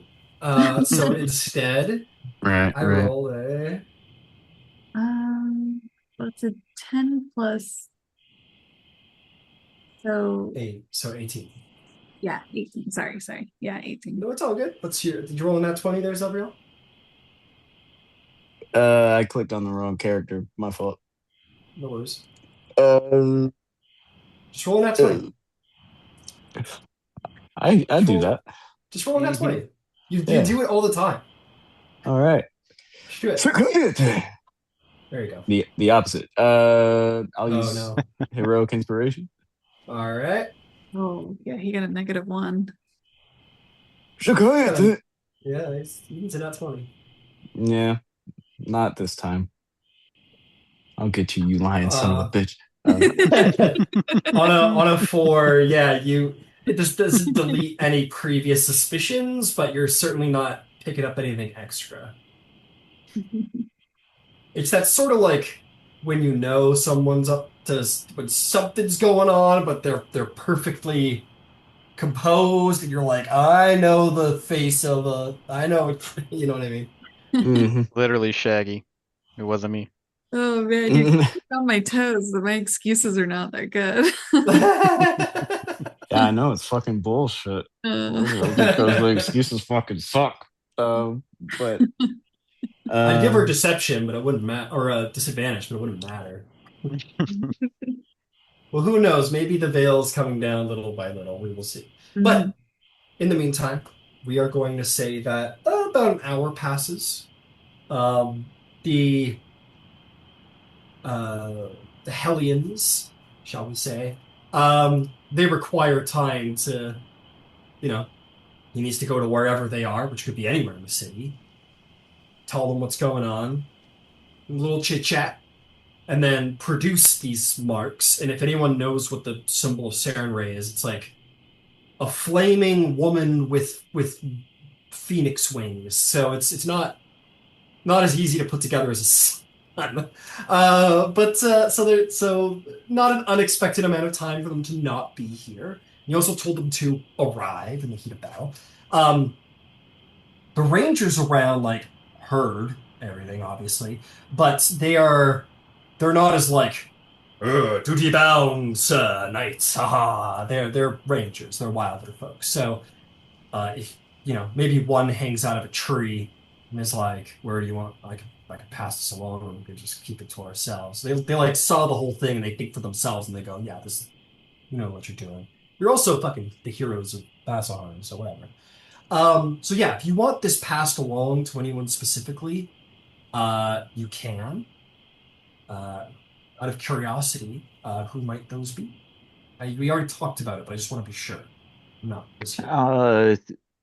Primarily the troops and forces in this immediate area. Easily You passed know, along. the Yep. the folks at the wall, the any of the wardens, and we'll let them disseminate that. But this is set to be the crucible, um, and hopefully, they're going to be able to prove of value and worth, and then when either that attack comes to an end or whatever comes after, we can then take that proof of deed to the Khan and the high bearers as needed. Absolutely. So yeah, I will say the Rangers, like I said, they're free thinking, more tribal people, so they're not going to be as like, but the line of six, I have to speak to. This is the duty.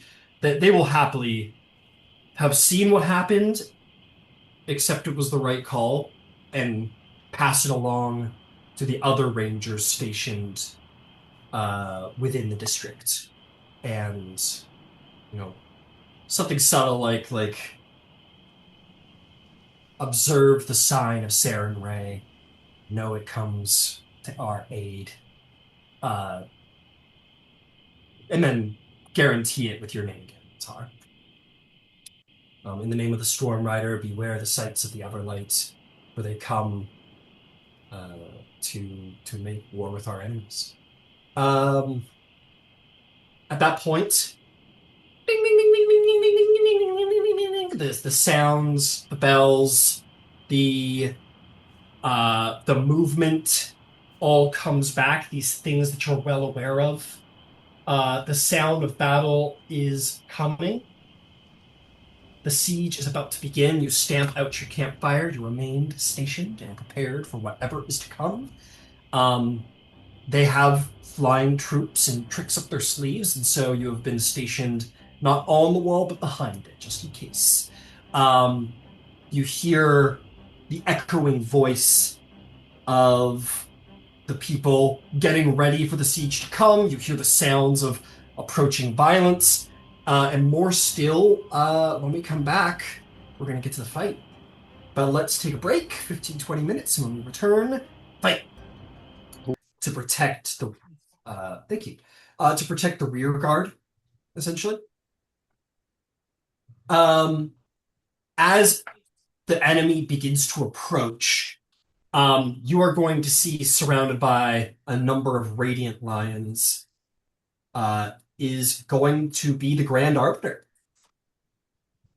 Uh, the Grand Arbiter is going to speak with a thaumaturgic volume by the clerics near toward him that sounds across the whole district. You guys can see him sort of on the distance at the top of the wall. And he says, "Look around you. Look at every stone beneath your feet. They are mortared with the blood of sacrifice. Every law we have upheld has been in that blood of sacrifice. Do not forget that. These are not just stones. This is not just a city. This is the culmination of every man and woman and child who have died so that this holy place, this symbol of hope, can be preserved. There are those amongst you who are frightened for the curse that our enemy would lay upon us, for our severity, for the whispers of swift and deadly justice, for the demands we have made upon you, and those demands are not wrong. These walls, though, were not built with kindness. These walls were built with conviction and stone and sacrifice. This wall has refused to yield for 100 upon 100 upon 100 more years, and did not yield when all the world would beg its surrender. The lawbearer, the holy law, is this wall, and it is inside you, every human soul that will not yield, that will endure against the coming panic, against fear, against violence, against slaughter. You are the law. You are the wall.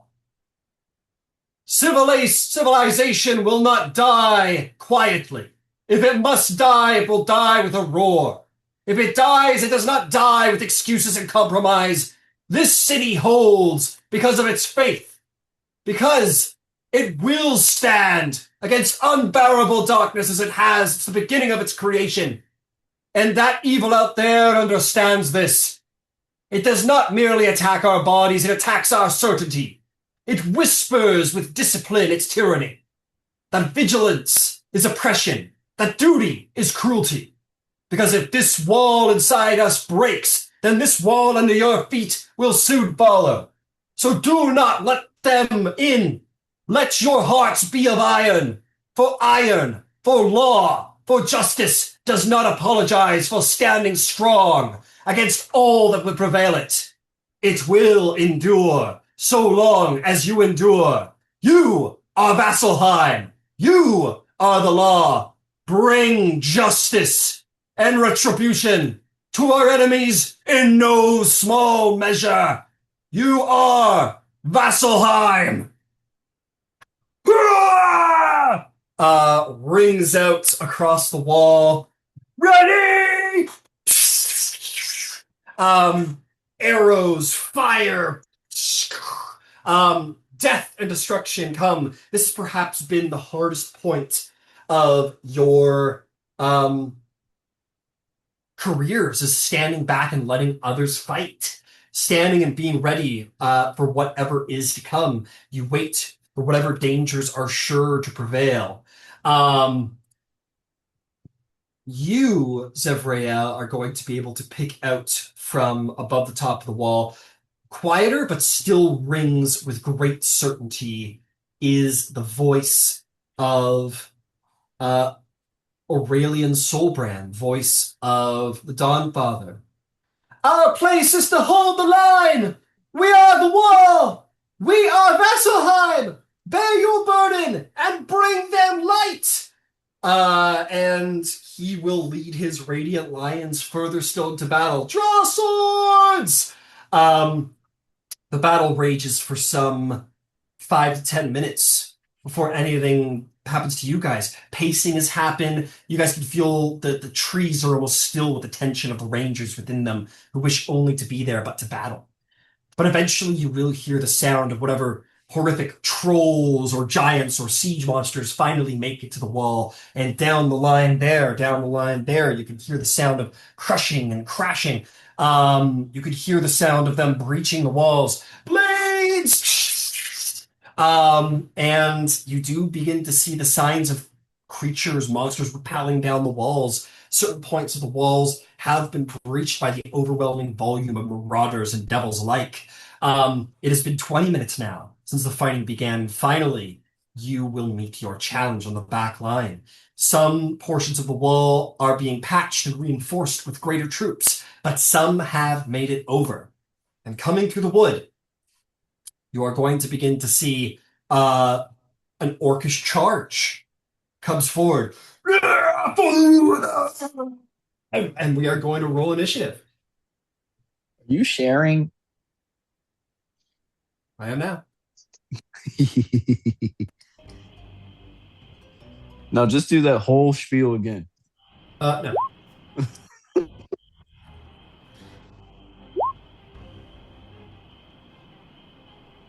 We're still level 7, right? That's great. We're still level 7. Yeah. Everyone says with disappointment. I've been level 6, so that's my B. Oh, so that's When did actually I pretty level quick, up? right? Maybe a session I wasn't here. It was Ages like ago. it was Yeah. like 3 or 4 sessions ago, something like that, I think. Fuck, you you guys. guys. Fuck you guys. You get something good at 7? I don't think so, but I don't know. Let me look. You get Oh, health. You get That's extra always HP at good. the very least, yeah. yeah. Some Son of health, a that's not bitch. bad.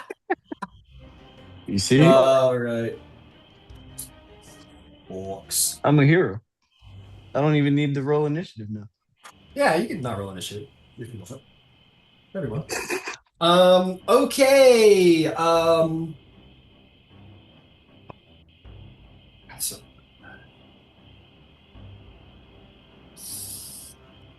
okay, who rolled 20 or above? 27. Shit.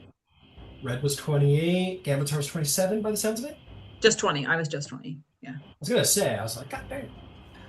Okay, who rolled a 15 or above? 15. Hey. All right, what'd you get, Leah?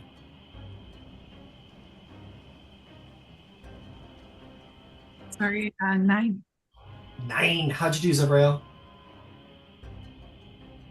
My 2 troublemakers. Always mean. 10.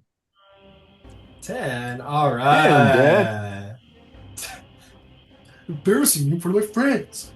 The Rangers have largely engaged. You can see some of them drop out of trees and drive shivs and daggers into orcs and then draw up with bows and fire upon other orcs. Orcs sort of push aside their fallen allies and charge forward. The Rangers have engaged, but a large force is charging you. These guys, the moment they see you, they just they start running with like a incredible speed, such as their abilities orcs. They're very aggressive and they can really pick up the pace when they've got something to charge at. So they are going to start a little closer to you in combat than might have been comfortable because they are fast as fuck. Gambatar, if you'd like to start us off. And by the way, if you wanted to have your horse, that would not be crazy if you wanted. No, I'm happy after the last incident where they got shanked. Fair enough, fair enough. We'll say they're nearby at least.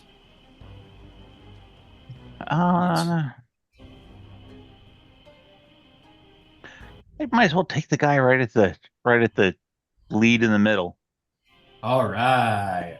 He thinks he's the one guy who's going to take Vasselheim today. Yeah, well, I got a different idea about that. He's probably going to trip. Uh, No, he can't. I'm not gonna move, so I will take advantage from steady Yeah. aim Hell yeah. and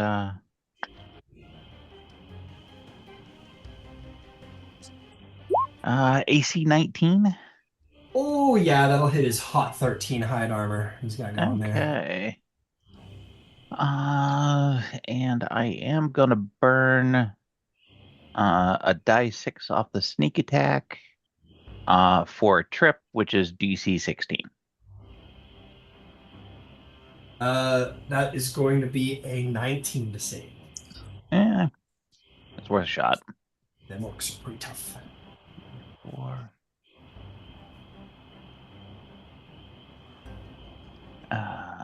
10 and another 6. 16 points of damage. 16 points of damage. Excellent. So I want to say, Gamatar, he does trip because you're like, you fire and you like shoot him in the heart and he just falls over. And maybe one ranger from a tree nearby is like, "Oh, good shot! It was a perfect kill." And you're like, "Oh, yeah, totally." You were aiming for his knee. I meant to do that. Yeah. Yeah. Absolutely. Is there anything else? No, that's everything I can do. In fairness, if you do shoot someone in the heart, they will trip. So, you know.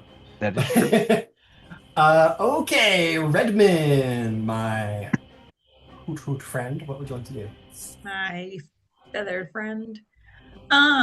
I would like to rage. Yeah. Sorry. Rage. And so many things happen.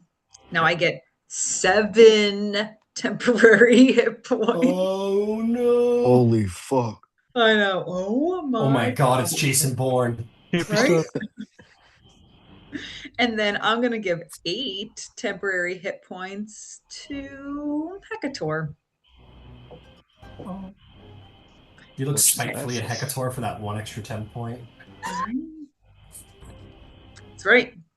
Okie dokie. Let's do that. Oh, no. And then I'm going to use my movement because I want to try and get close enough to stab some people. That'd be swell. All right. You're one speedy bird, right? You got 50 feet? Yeah, and I have, was it instinctive pounce now? So I can get half my, yes, instinctive pounce. So when I use my bonus action for rage, I can get add half my speed. So that's like what, 75? So where I on don't the even think I map would need you any of like to that. be? Yeah, you Huh? can be wherever you want on the map. Where would you like to be? Who looks like the biggest bad? I don't know. None of them look to be like specific leaders. They look like just like Schlubs, chumps. fodder, strong fucking fodder. All All that right. creatine just to be shot in the first round. Right. All right. So I'll just go for one of the guys on the front line then, not the one that Gambatar was going after. Well, he's dead, so you're good. Oh, well, that sucks. All right, you're like, hoot hoot, motherfucker, and you hit the guy on the fucking front line right there. You slam into him. Hell 40 yeah. feet. As a note, any ally that enters my aura of protection for the first time on a turn or starts their turn there, your speed increases by 10 feet until the end of my next turn, or until you come back in the aura. So Red's having a Quicksilver moment, basically. Sick. So I should just 85 feet? I should just torpedo into this guy. Red's like, you want to see me run around the world? All right. You want to see me do it again? Want to see me do it again? All right, I want to try and stab him.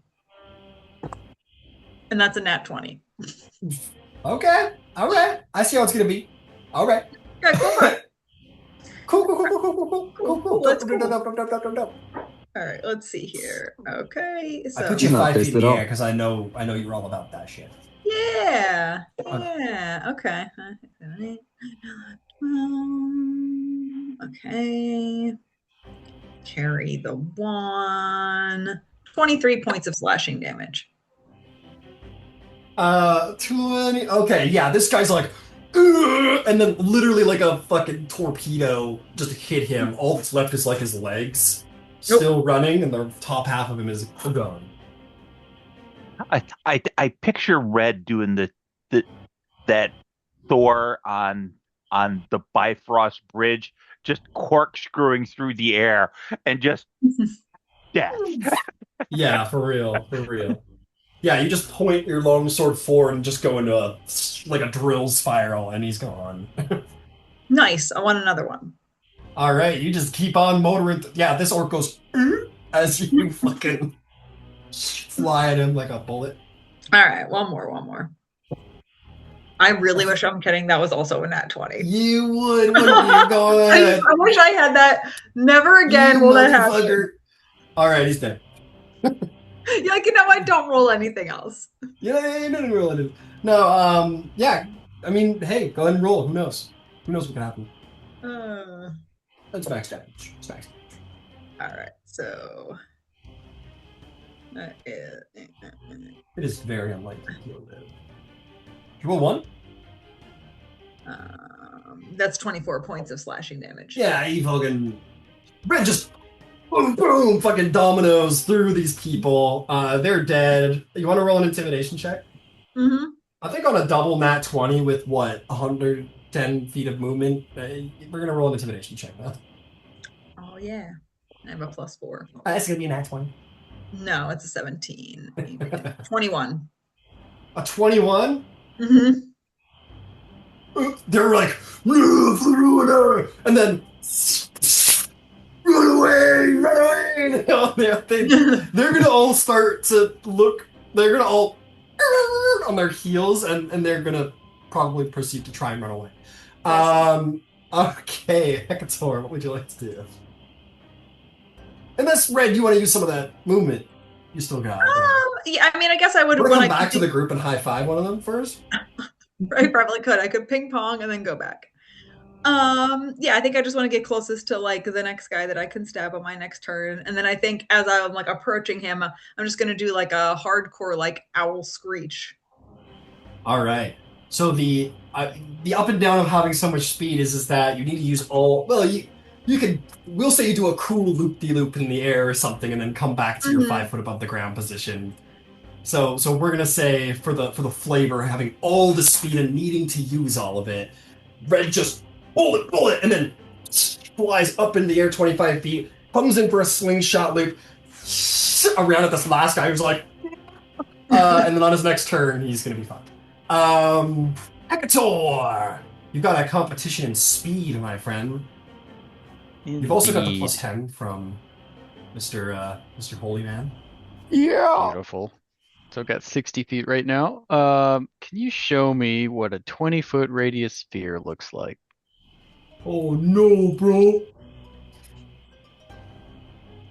Yeah, like that. We could probably do better though. So let's see. Come here, Mr. Trickle. There we go. I Oh, cast Obliterate. so you could probably get 1, 2, 3, 4, 5, 6 of these fellas. Sweet. So what he'll do is he'll kind of like pulse out a bit of electricity from his chest. It'll run down his arms and he'll like clap, go out into the air, Oh, hit curate, redirect, and just explode in lightning right below. I hell need yeah! dex saves from all of them. All right. Got What's the DC? 14. Big Understood. damage. Failure, failure, failure, success. And failure and a failure. One guy succeeds. So that's 12 points to all the failures and 6 points to the one success. Damn. All right, give me a minute. Oh shit. Okay. There we go. All right. Do do do do do do do do do do do do. Guys, you get the back takes a 6. And everyone else will take a 12. Hey, that was pretty good. It doesn't kill them, but it bloodies them. All right. Let's see.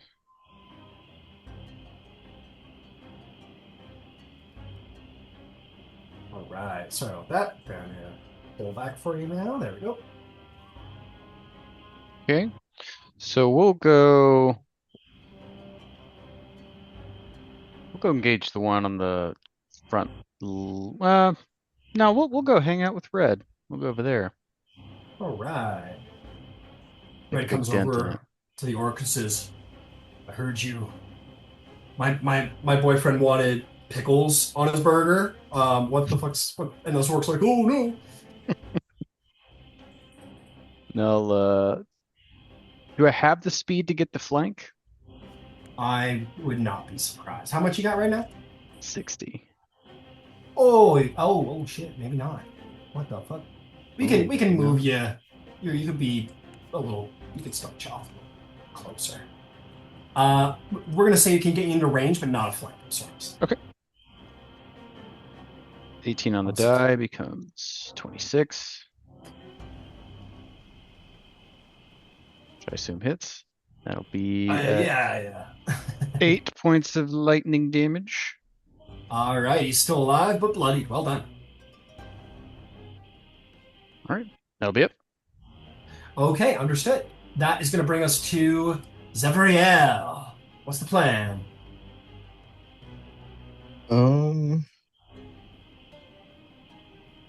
I reckon I'll fly up into the fray if I can. All right, how fast are you? I would be at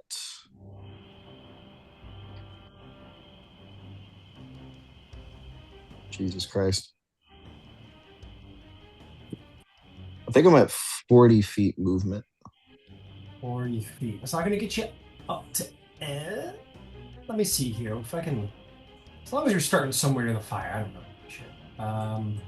Sorry about Would it that. be Yeah. possible to have my horse? Yeah, you could be mounted on your horse if you wanted. Yeah. There Okay. was certainly enough time to prep that. Absolutely. Cool, cool, cool. Yeah, and you could have flown up to somebody. You had the speed. It would have to have been one of the frontline guys, though. Okay. But yeah, you are on your horse, who has a cool name that I gave it. Voladir the White. Yes, Volodya. Says into the fray again once more, my friend. And we will do all that, and we'll ride in with great speed. Hell Um, yeah. he will land himself right smack in the middle of three fellas. You're in melee range of three of them. Then I will attack. Alrighty. Okie dokie. You can attack with a two-handed weapon while on horseback, right? Yeah, absolutely. Okay. Şakaydı. Şakaydı. 16 to hit. 16 will hit. Awesome. Oh, I'll re-roll that there. I'll re-roll that there. That's not good there. That's terrible. Oh, fucking hell. Are you having a seizure? No, no. No? Oh, okay, good. Sorry, it's not. Thanks for your concern, though. I was concerned, yeah. That'll be 9 damage. 9. All right. 9 damage will do it. You ride by on horseback and fucking slice that orc's head off as he's reeling from the lightning damage he's already taken. Cool. Another one. Another one. Greedy bastard. Greedy motherfucker. That one was a 10. 10's not gonna hit, I'm sorry to say. It's a little shy. Cool. Can your found steed, because it's a It special can. magical steed, attack? Yeah? Indeed. Very well. Go for it. Fucking Christ. Otherworldly steed is the stat block.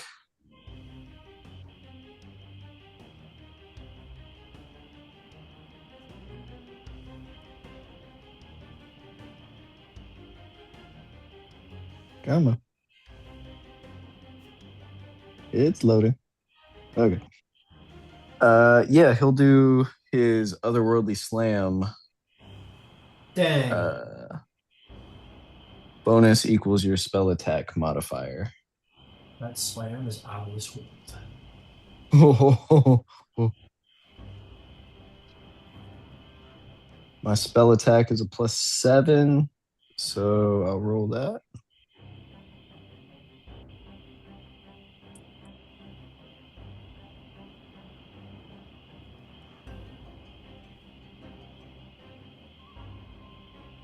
He got a dirty 20. Dirty 12.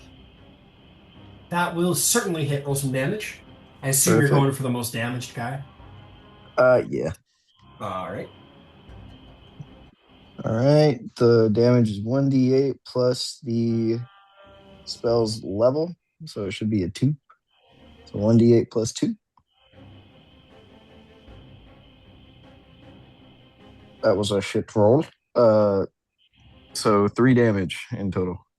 Not for shit. Hey, good news though. You only had 3 health left. You really mean it? I do mean it. You got him. I'm proud of you. Is there anything else you'd like to do? Thanks, Dad. You have a bonus action. I do, don't Some such. I? How many friendlies are within 30 feet of me? Your horse. Just the horse? Yeah, you went to the other side of the front line there, so yeah, just your horse. Gotcha. Okay, then I'll cast heroism on myself. Hey, fair enough. 3 temporary points, I believe, or whatever spell you cast it. Yeah. And now you're First immune to level. fear. Yes. Very nice. All right, heroic, very heroic. Leosatra, you are up, my friend. That front line is covered, but there's still some left. What do you do? There one within 90 feet of me. Oh yeah, 90 feet is a lot of space. Yeah, they're all within 90 feet. Okay, perfect. I'll just pick one. I guess it doesn't matter which one to me. You can just pick. Okay. How about this guy right down the middle who's a little damaged already? Great, perfect. I'm going to hex them. Ooh, okay. Hex. Yeah, so I put a curse on him, and I will use Eldritch Blast. Got it. Do we think Hex is like a really dark, spooky looking spell? 100%. Perhaps. You think so? Probably, yeah. Probably. Yeah. You know, Gambatar, you're pretty you're pretty perceptive individual, and you're the closest person. Could you make me a little let's make a little Arcana check.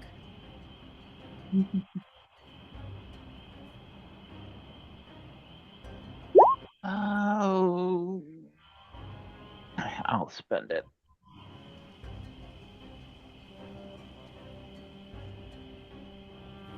And I spent inspiration, and I still got a 6.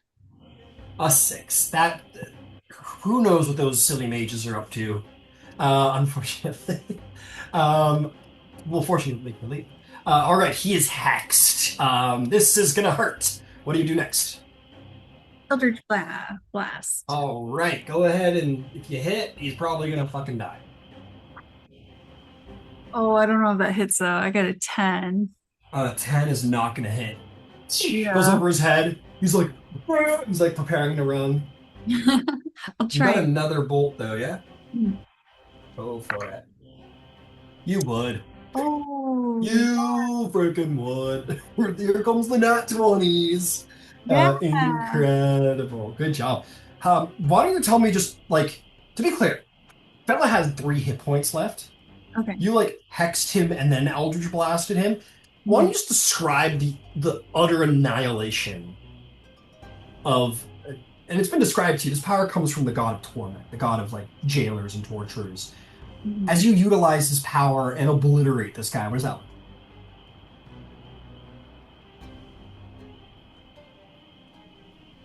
I I will I'll like actually curse him. I'll tell him like I curse you back to the land that you came from and you'll never walk this earth again. You'll be forever captured in your hell. And she'll I don't know. Yeah, that's Okay, so you curse him this, he'll never walk upon this land again. And you fire your Eldritch Blast. And as it shoots forward and hits this guy, the blast kind of shoots off of him and is almost in like a hunter's marky kind of way because all of the bark from nearby trees suddenly just like fires off of it and just serrates his legs from every which way direction. Like someone took a shotgun from every side and shot at his kneecaps. And his legs just explode under him as he will no longer walk on this land again. And he falls to the ground, screaming in agony, and just blood like splurting out. He will die, but it will take about 6 seconds for him to stop moving. It is 1980s horror flick. it Blood. is easily one of the more horrific deaths that have occurred in front of this bird. wow. You feel goosebumps at the back of your neck, like he liked it, or maybe you liked it. No, he liked it. I don't Yeah. know. Doesn't matter. We're gonna fight. Anyway, is there anything else? Mm, I'll move forward a little bit. All right, how much is a little bit? Um, Yeah, like there's good. Okay, great. Does Leah go like, hee, and there's like a little like, who else for Leah? After you fucking ruined No, this guy. she's probably like looking around like, oh fuck, who saw that? Like, because Oh, everyone saw that. It was not, that was, no, everyone saw that for sure. yeah, Is she is like uh is Eldritch Blast like it is in Baldur's Gate, where it's like concussively loud? Yeah, where there's almost like this is like It's like a weird, like otherworldly, like, it's like this impulse Ooh, sound wave. yeah. I love it. I love it. It's that's like such this a like, cool sound. yeah, it's Mhm. like this black fucking imploding boom concussive sound. Yeah, that goes off. Yeah, sure, absolutely. I think it fits. With a little bit of Who knows? Yeah, yeah. Little the sound of Merc, and then there's a bunch of shotgun sounds go off around his legs. Okay, Leah, excellent turn. Very family friendly. Um, all right. My orky boys are gonna go, run away! Run away! Everyone run away! If not because of Red, then because of the whole crew. I mean, that one especially was a pretty horrific death, but we can't beat Red. Red's too cool. Disengage! Run away! This guy's gonna run in the other direction. They're in full retreat. After that turn, fuck that. We got 15 hit points, guys. We can't be fucking with these fools. Um, let's get out of here. Yeah, let's get out of here. So here's what's gonna happen. The remaining orcs turn around and run like their asses are on fire.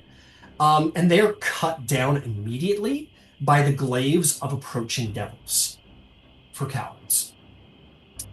You are going to be confronted by a much more disciplined line of hellish warriors.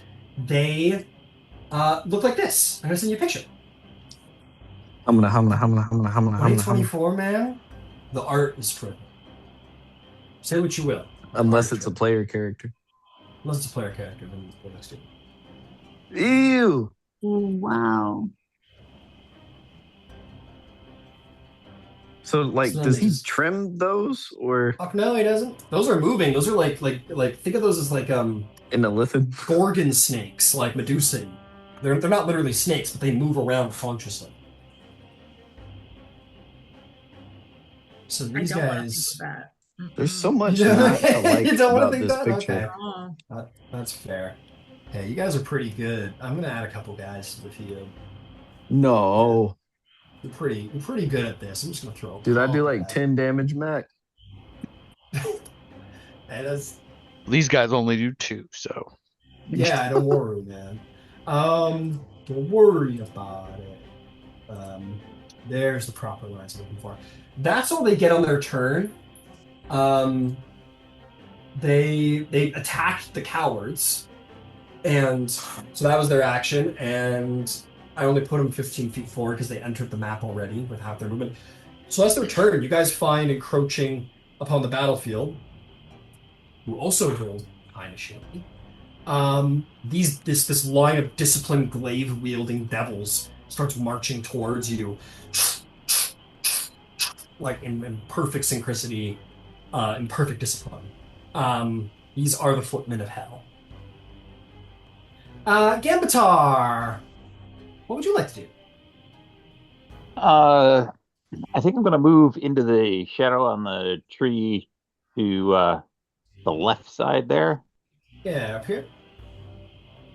Yeah, There we go. All right, we'll put you right. There we go. Yeah, 15 feet. fantastic. Bonus action is I'd like to hide.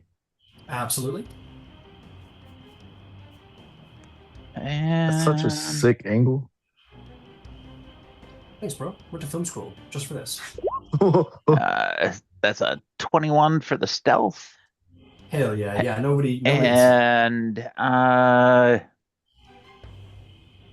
there is a devil that's kind of in front of a tree, kind of near what looks like a torch of some kind sitting in front of him. That fella. Yeah, that guy All right right. there. Go for it. Him, I'm gonna shoot because I can. Yeah, I'd do it. Anyone would. I take that deal. I take that deal. You take that deal? AC 21. Oh yeah. Oh 1, 2, yeah. 3, 4, 5. Fucking give her, bud. Let her rip on. Fucking let her Good rip. God. Go on fire, rip, are you, bud? Do I have anything to let me re-roll that damage roll? Let me check quick like a bunny. No Because worries. as far as damage rolls are concerned, that one kind of sucked. No worries, laddie.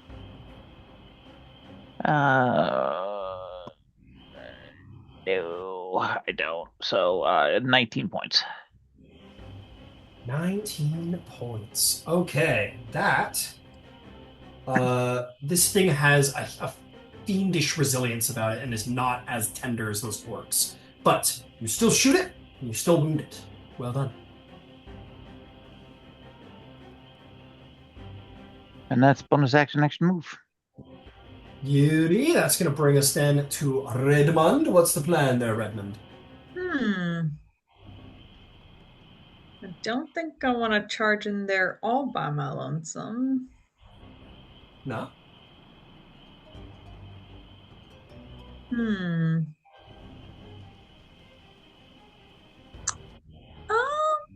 What do I want to do? What do I want to do? Can I use my movement to at least start to get a little closer? Absolutely. Knowing you, Yeah. you could get more than a little closer if you wanted. Yeah. That's where I don't want to get dog piled on. Maybe I'll stay up high. Okay. Um, So how? Yeah. What do you? What's how close you want to get? They have glaives as a reminder. That's a 10-foot reach. yeah. So do I. I'm just not using it, okay? I was just Can you just wondering. imagine just like, oh, like stop it. Um, Oh, playing with me all the time. longest sword fight ever. Literally. You know what? Maybe I will get, I don't know, close enough maybe, and then like hang out like 20 feet in the air above them.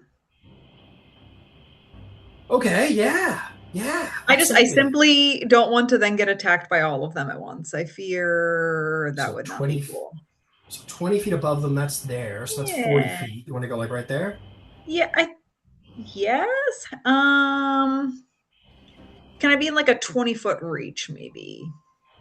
Okay. Yeah. Within a 20-foot reach.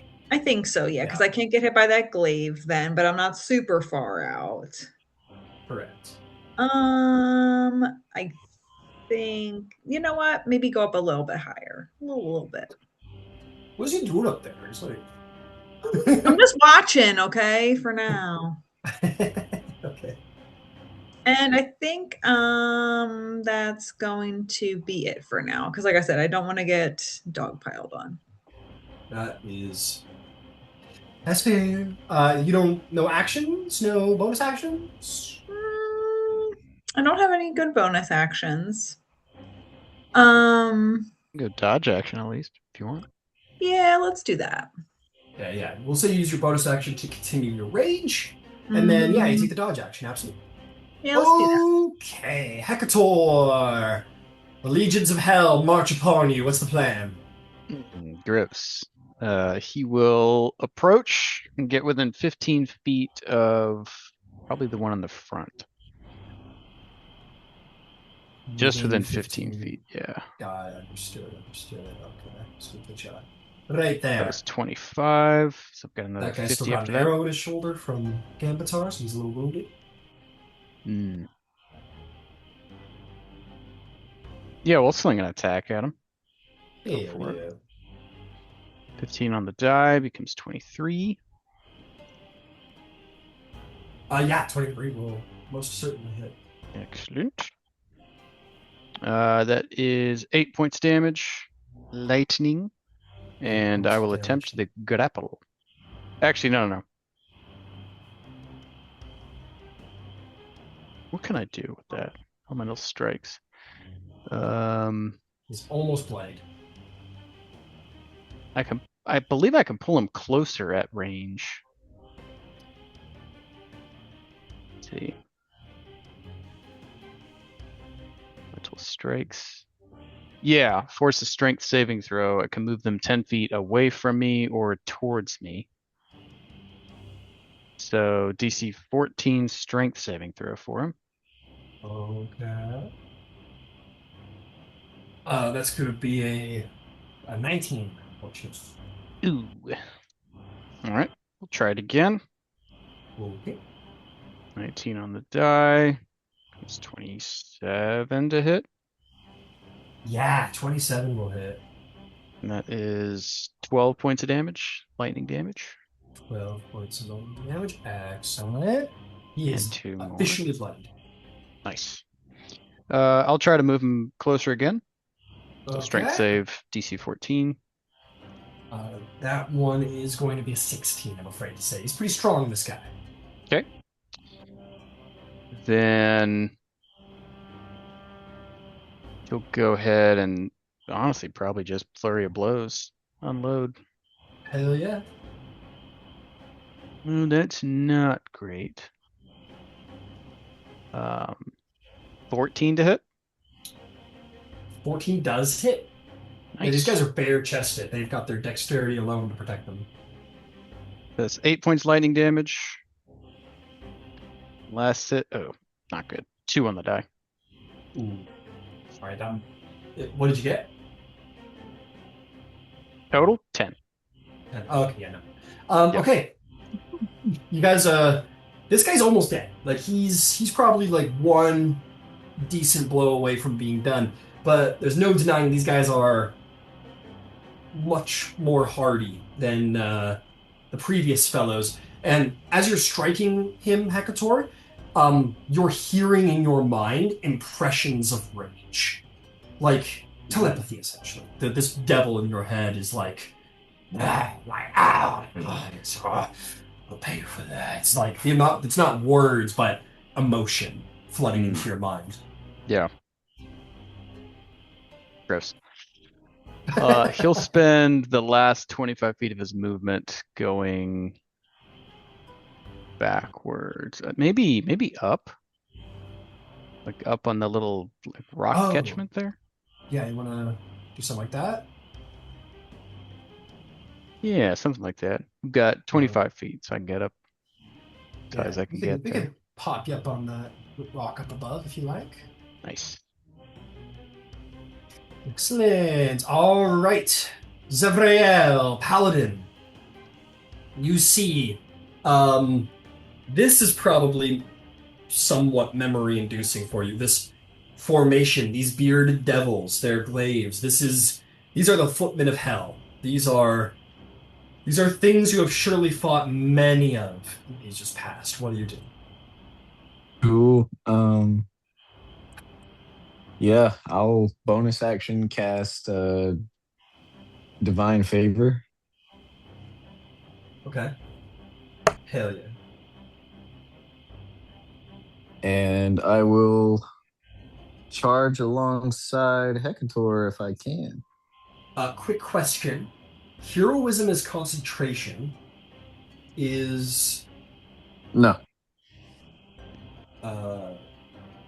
Divine Favor is not. Oh, Divine Favor's not. Okay, cool.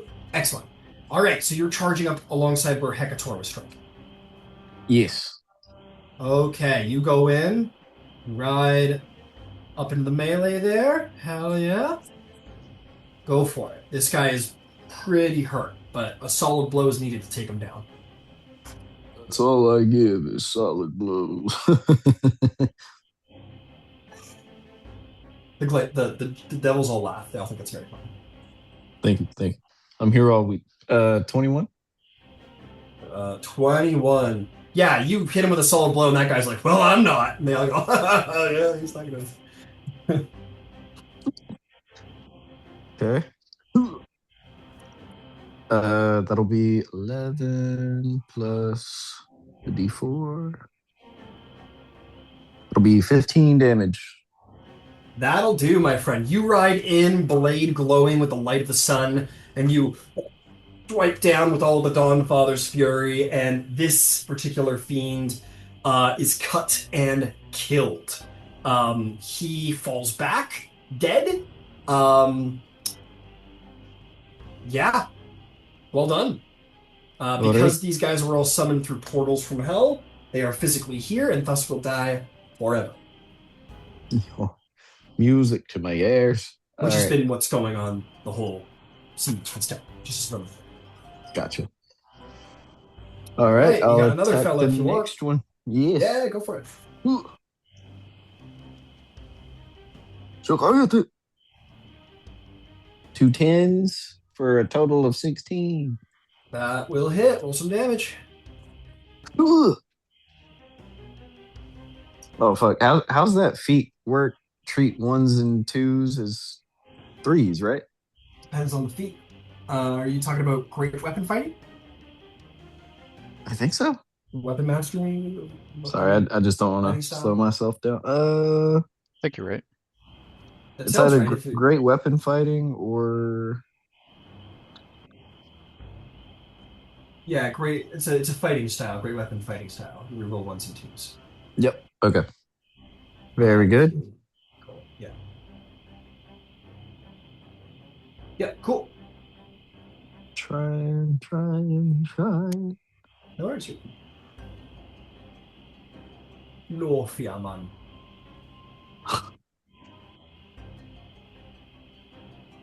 The fuck? Sorry, I'm doing all this on a phone. It's all good. So basically reroll this. Okay. So 5. That'll be any additional detail. That'll be 14 damage. 14 damage. Excellent. You start working on this next guy. Hell yeah. His skin. These guys may have skin, but there's no denying there's an exoskeleton to them. As you probably look at the pictures here, their bones sit atop their muscles, and then the skin sits atop that. So as you slash at him, their constitution is partially due to the fact that they have a thick layer of bone over their upper body as well. So they've got a little more endurance, but that was a good strike. Well done. All right. Otherworldly Slam by Voladir. All right, Otherworldly Slam. Uh,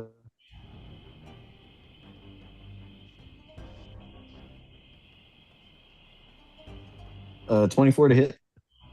All right, 24 will hit. 28. Those 2. Another one on the DA for a total of 3 damage. That's it? It's damage 1d8 plus the spell's level, and it's radiant damage. Oh, okay, got it. All right, little. Oh, fuck. All right. Anything else, Sabrina?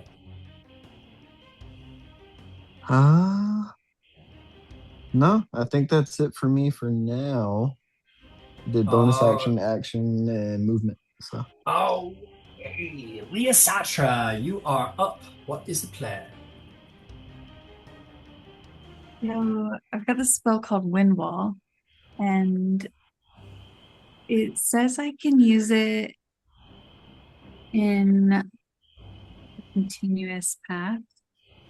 But it doesn't necessarily mean that that path has to be straight. So I kind of want to like weave it in between the men and try to get them all. But I've got 50 feet. Got it. Okay. I just want to get in front of me so I know what I'm doing. Ooh, yeah, I gave you that. Silly me. Yeah, play within range, or we can wall up to 15 feet. Shake the wall any way you choose. Yeah, that's very cool. Okay, let's get to it. So, I'm going to draw a line. That will be your wall. You just tell me how you want me to draw it. So there's the bad guys. What's the plan? Yeah, I want to hit as many of them as I can. God. So when the wall appears each creature in its area, And it's 1 foot thick, so it's got to go directly through it. Okay, got it. So I'll tell you what. I'll start drawing what I think that is, and you let me know if you want me to change it. Okay? Okay. Cool. So probably a little this, little that, little this, little that. Kind of like that. Does that look good to you? Sure. Literally just ping Yeah. pong. Yeah, yeah, cool. Would I get All more if right. I went straight across? No, you'd probably get less because they're standing 10 feet apart. Oh, gotcha. Cool. Yeah. Perfect. Uh, you went. You mean like this? Yeah. Let's see. Probably, or maybe, yeah. 1, 2, 3, 4. The problem is you're going like directly in the middle. Yeah, let's see here. How about that? 1, 2. You're gonna miss someone there. 3. Tell you what, I think you 1, 2, 3, 4, 5, 6, 7, 8. You're gonna get more with the I get bouncing. more Yeah. that way. Yeah. Okay, cool, cool, cool. Okay. What do I need to do? Strength saves? Yeah. Strength 16. Okay, strength 16. These guys are magically resistant, being from hell. Let's see how it goes. Um, okay, that's gonna be a success. Success. Success. Success. Failure. Success. Success. Success. So one guy will fit. They're Brutal. pretty strong and they have magical resistance. They have advantage on all of these. So unfortunately, they were largely went well for them. Okay. What is the damage? It's 12 if they failed and 6 if they succeeded. Got it. Hey, it all adds up. It adds up pretty well, actually. On AoEs. Well done. Okay. Mostly they stand strong, but one guy is definitely blown away a little bit more than the others. Okay. Is there anything else for Leah? I'm almost done with this. Yeah. Bonus action, Bardic Inspiration, to something. Um, yeah, so I'm gonna call it the Gambatar. You're the storm they should have feared, and I will give them a Bardic Inspiration. Ooh, that was a pretty good bardic inspiration. Dang, well done. All right. If there's nothing else for Leah Satra, it's my turn. Dang it. We're gonna start the turn with a bad roll. Okay, here we go. Does your wall stay standing? Yeah, it's concentration. Strong wind clears fog and gases. Um, Around arrows, bolts, and projectiles struggle against it, miss automatically. Hold or scroll by giants, suggestions, affected creatures and guys. Okay. Yeah. So the wall will still be there. I'll tell you what, Leah. These guys don't have any ranged projectile. Yeah, you don't know who's coming. Someone might be coming. We'll leave it up. Sorry. No, it's okay. I'll drop concentration. God, just because you got Gambatar there, he might like to. Well, they're gonna march through it in a second here. So, cool. Okay. So these guys need a 5-foot reach to use their beard. So here's what we're gonna do. The line's gonna march forward.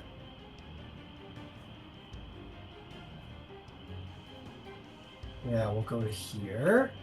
Get all the movement out of the way before I do. I think he'll happily take the half movement on that one. This fella's gonna move to there. This fella's gonna move to there. He's gonna move to here. So yeah, they got the terrain's in the way of it, so they're getting a little formation's getting a little screwed up. And that's okay. You guys probably want that.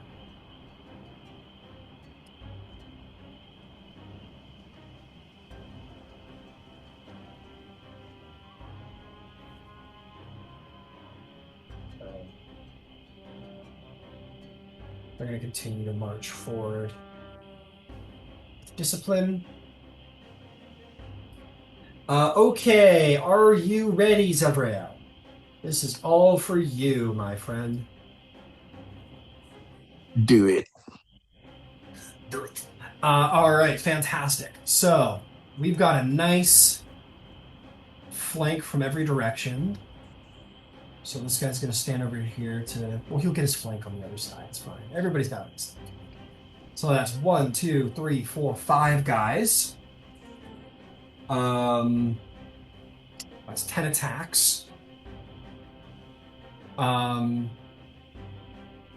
How high up am I on my horse, by the way? Not too far where they can't get you. Okay. You would be considered occupying the same large space as your horse. And these guys are armed with glaives with a 10-foot reach, so you're welcome. Okay. Okay, what's your AC? We're gonna make this real easy. 18. Kill the angel. You hear within your mind, Zavrael. Oh, they changed it. It's a stupid little... What? They don't roll anymore? What the fuck? Where did they go? They have to roll if you can roll them there. I know. There we go. I don't know what that was about. That was weird. It's 180. Okay, you've got 18. What's fine? That's gonna be a hit, a hit, a hit, a hit, a miss, a hit. That one is a miss. That one is a hit, a miss, and a miss. So that is 6 hits. 3 of those are going to be beers. 3 of those are going to be infernal glaives. Okay. Okay, I'll just roll this all up. Well, I will have to make a concentration save. Fair enough. So you're going to take 36. You're going to take 32 points of piercing damage as the beards shoot up and basically like slap themselves on you with their barbs and then rip themselves off of like the openings in your armor. And then the glaives are going to fire. Oh, you're also poisoned. You have the poison condition until I tell you otherwise. And then the glaives.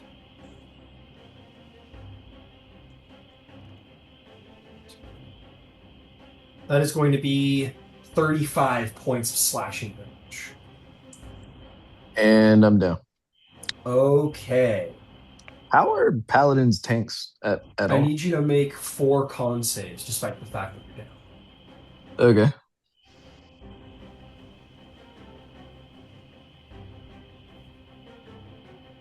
Because they have very high AC and D10 hit points, which is the second highest you get.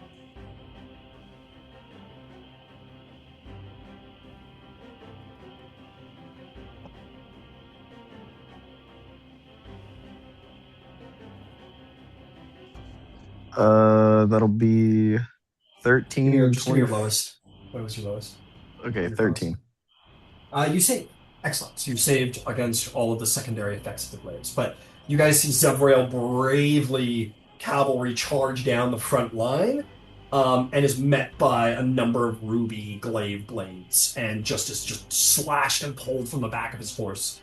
And then almost mechanically they continue to just march by, as if, he's gone, he's been slain. That's that. Does your horse will remain? I don't think this guy cares about your horse. You can make an opportunity attack with your steed if you want. Mm. Uh, Fucking formation.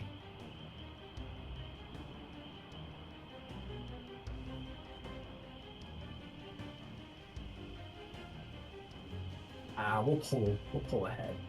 This is better.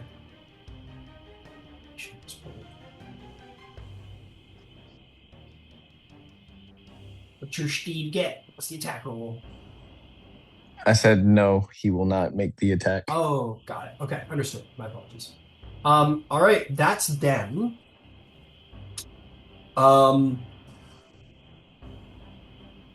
Redmond. Something for you, my friend. Mm-hmm.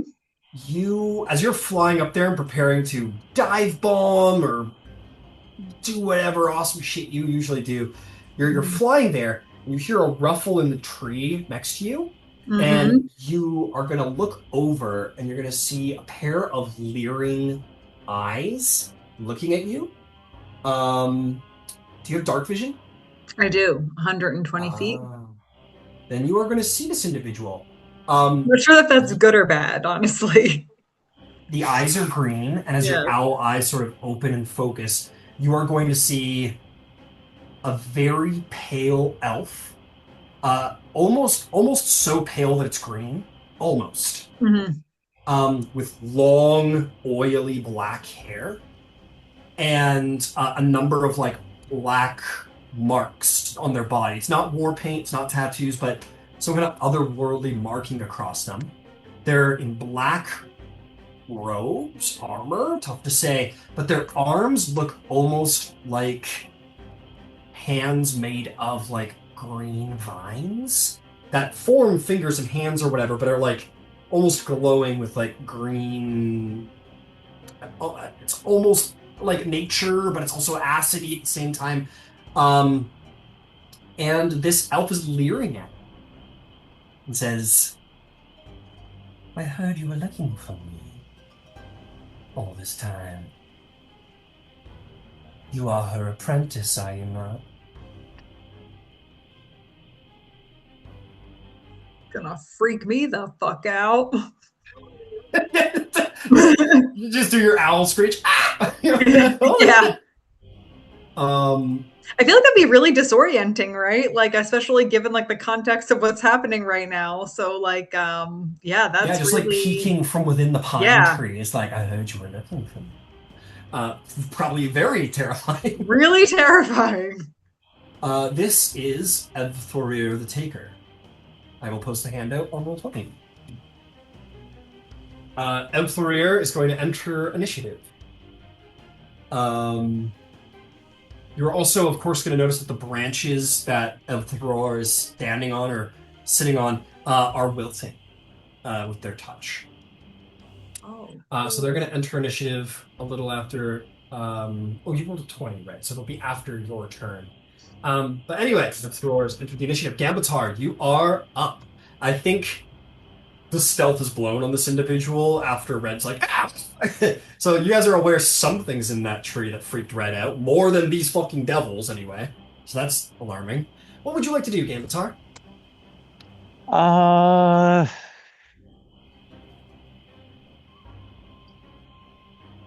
Bonus action, I'm going to hide. Okay. And action, I'm going to hold my shot for something to come out of that tree that Red squawked about. Yeah, absolutely. Fair enough. What did you roll in your stealth? I'm getting to that. I have an armful of cats, so it takes me just a second.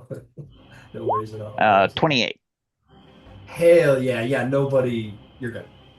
The devil himself doesn't know where you are. Okay, excellent, Avatar. Redmond. Boy, that's alarming. You want to know what else is alarming? Legendary actions.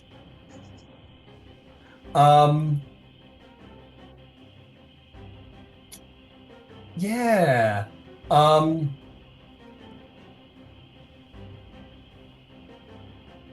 Ooh.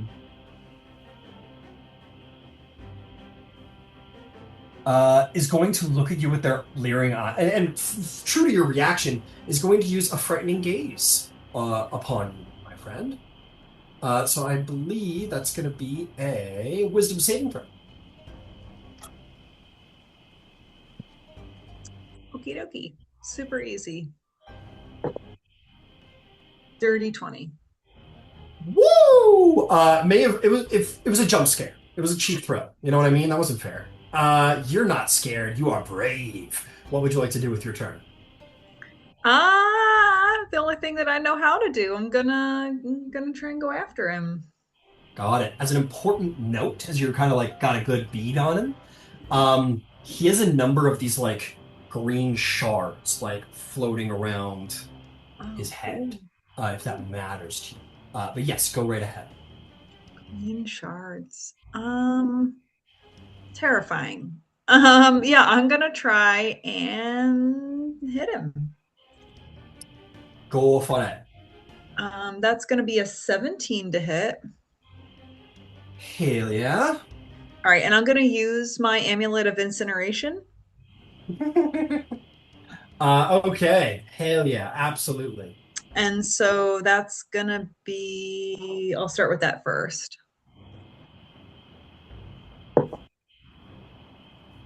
13 points of fire damage. The 13 hurts him just fine and turns the tree into fire. Go ahead and roll that sword damage, please. Now I'll roll that sword damage. That is going to be 11, 12, 13, 14, 15 points of slashing damage. 15. As you slash into this dark fae, that is going to be 7 points of damage. Their body is naturally resilient to steel. Okay, I'm going to try one more time. Go for it. That's not going to hit. That's going to be an 11 to hit, so probably not. 11 will not hit, unfortunately. This time they managed to dodge you. Okay. That's all I got. And now everything's on fire. Yep. I'll tell you what, Gamitar. This person is not in full cover. They were fairly obscured, but with them literally being on fire, that's a pretty decent target. If you wanted to let loose, I'd probably just give them like half cover, but you could take a shot if you want. I have sharpshooter. I'm not worried about anything less than 3/4. Hell yeah.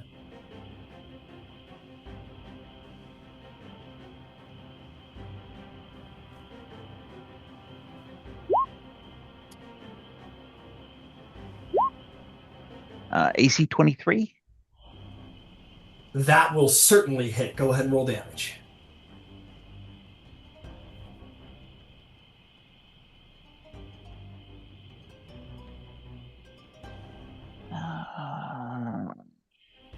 I'm going to put all of it in.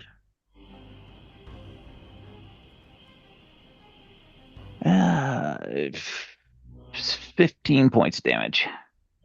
15 points of damage. Excellent. That 15 will turn into 7 damage. But well done. Red, I'm actually, now that I'm thinking of it, I'm gonna maybe make you a little exception. You have been working with and traveling and learning from Omadua, and you know of the Fae's weakness to iron. Would you have accepted an iron? It's not as sturdy as what you're using right now. It's possible that it could break, but it is an iron blade. Would you accept it? Would you have accepted it instead? Sure. Okay. So, what was your damage on the initial longsword attack? 15, I think.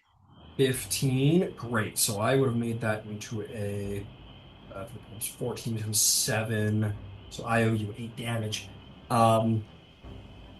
You made a couple of nat 20s. So I'm just going to do a quick check over here. Your sword has a bit of a chip in it from your second nat 20. Mm-hmm. You thought it was going to break on you, but it did not. So your sword's still good. Yeah, on nat 20s, we're gonna roll second dice and see if it rolls a nat 1. If it rolls a nat 1, your sword's gonna snap. It's a pretty low chance, but it's possible. Mm-hmm. Okay, well done, Redmond. That is gonna bring us to our dark fae. who is first going to use one of their attacks, is going to use a legendary action, and is going to bring the hand up, grab one of those shards out of the air, and sort of like held it like a dagger and tried to have sliced at you with it. So it's going to make an attack at you. That's going to be 25 to hit. Yeah. Doki. So that is going to be...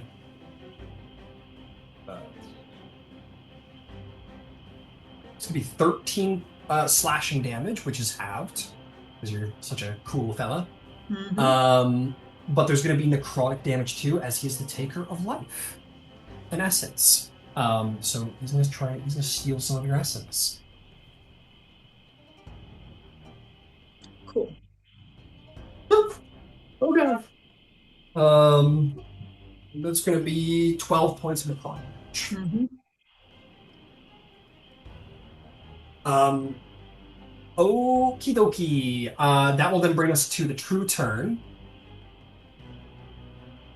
Oh, let's see. Look at all these cool spells. Let's see. We should cast one.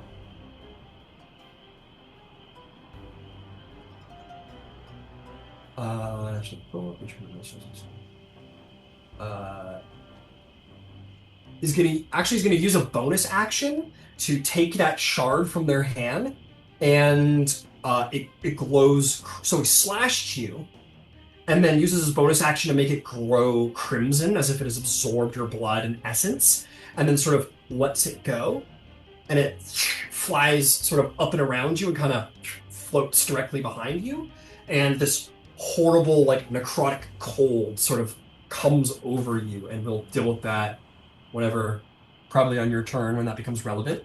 So that was a bonus action. And then Evtharir is going to take their green hands and put one on the tree and like one pointing up, and is going to then reach out quickly and try and grab you by the face, and is going to do an essence rend. I need to make a con save as his essence stealing hand lays upon him. Essence stealing hand. Not great. 16. That is just a success, just fair. So you're going to take half. You're going to take 11 points of necrotic damage. Evtharir is going to gain that much health from you.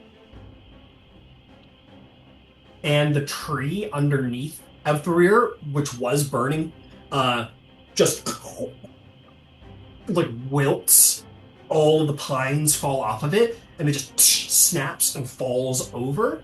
And Evtharir is going to jump from it as he's going to absorb all of the health from it. And trees have about... So we'll just do another 11. Make life easy. So the tree is going to collapse. I'm going to roll a little dice and see about a little luck check here, how it falls. Hey, good news. One of the bad guys is going to get bludgeoned a little bit. So this tree is going down. 4-0. We have a destructible environment here, folks. It's going to fall like such. It's going to hit that fella right there who was not in a great position. To take... There's a big tree. It's going to take 8 points of bludgeoning damage. Evtharir is going to... can't fly, so it's just going to land on the ground. That is a 25-foot fall. We'll do a little acrobatics check here.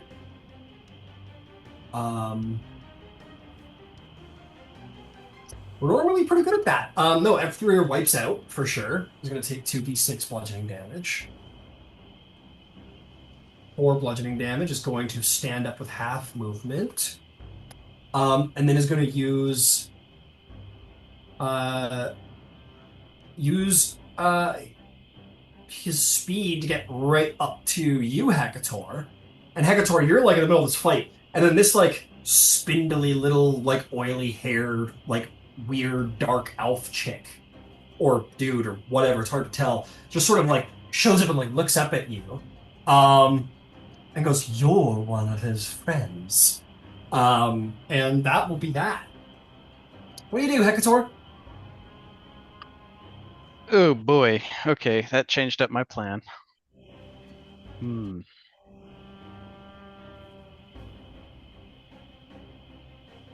Boy, okay. He said that in a friendly way, right? He's like, I'm on your side now, right?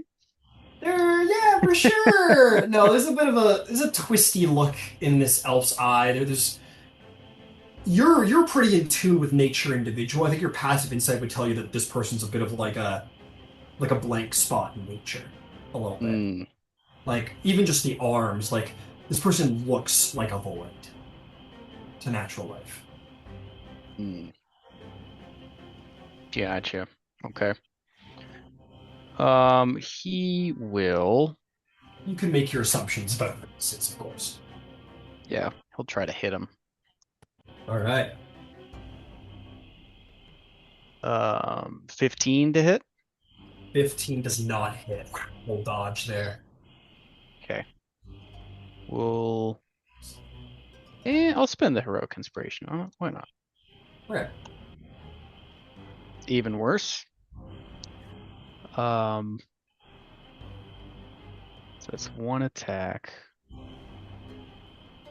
Do one more. 15 plus 8. So that's 23 to hit.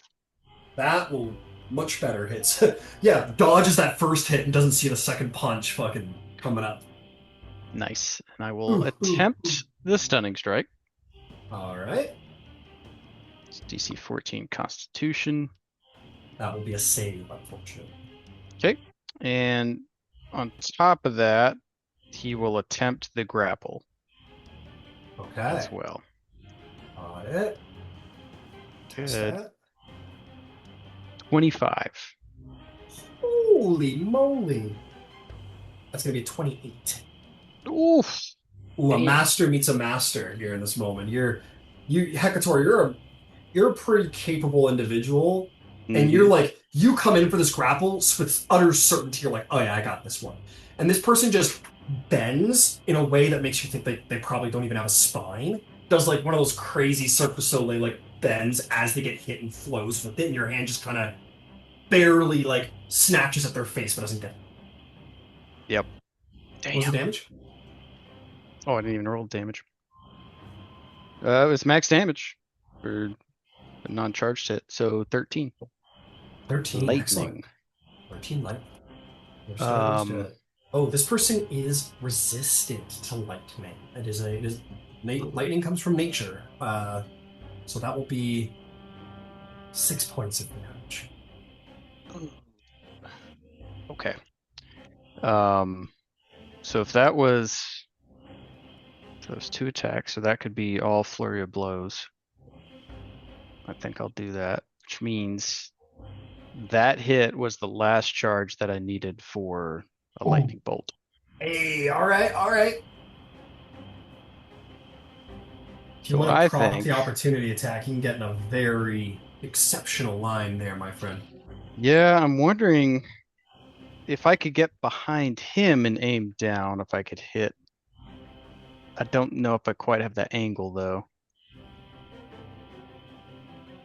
If you jumped down to like here, you could just blast right across that front Just line the whole. there. Yeah, you'd have to get into their melee range, but you could blast like 1, 2, 3, 4, 5 dudes in a line. You could also, if you're willing to hit the horse, you could do a lot more, and Zevriel.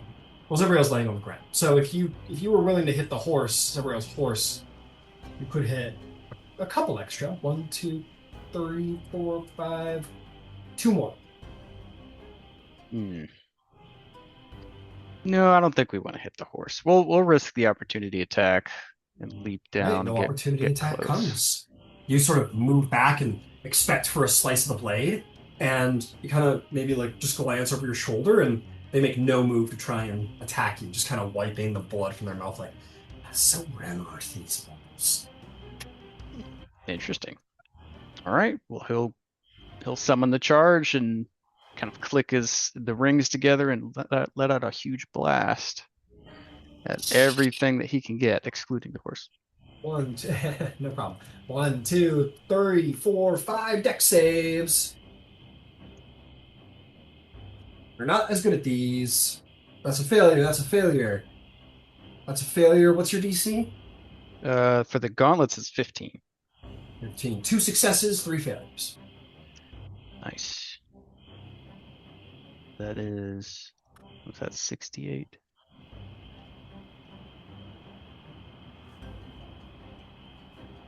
$86. Nice.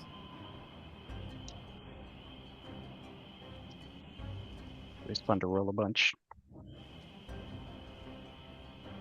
12, 18, 20, 29, 31 points. 31 points of damage. Latin. Ouch. Okay, you're about to bloody that whole front line, if not worse. That guy's almost dead. We like our AoEs, we like them a lot. So that becomes a 15. All right, well done. Nobody goes down, but you fry them good, and you're definitely lining up some kill shots. Well done. All right. He'll just, I guess, look down and say, "Hang on, Zev." Very nice, very nice. Yeah. Yeah, that tree stump there is on fire now. That's for sure. And this one's got a little something going on, that's for sure. Okay. That is going to bring us then to Zevrael. Zevrael, it's good to have friends. You're like fading in and out. You hear, "Don't worry, Zevrael, I died for you." And Iota is going to do a healing word.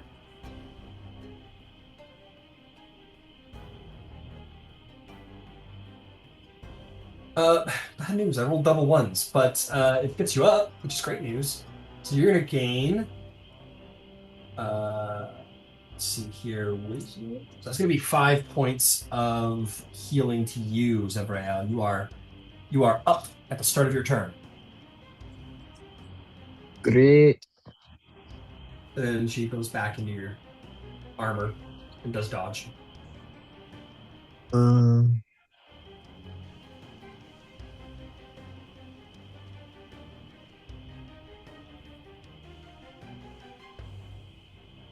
So, like, is the elf a friend or not? Like, what's Considering it just attacked Hecator and Red, no, it's probably not a buddy. That's a bad guy.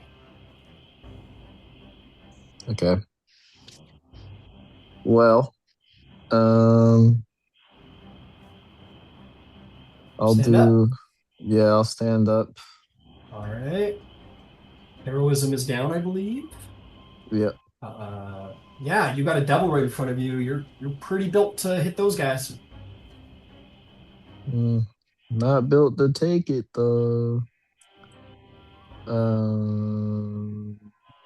Why don't I do? Where the fuck is lay on hands? Oh, it's actually.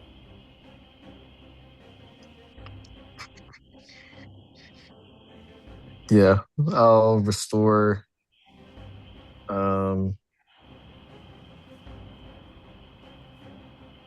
20 HP.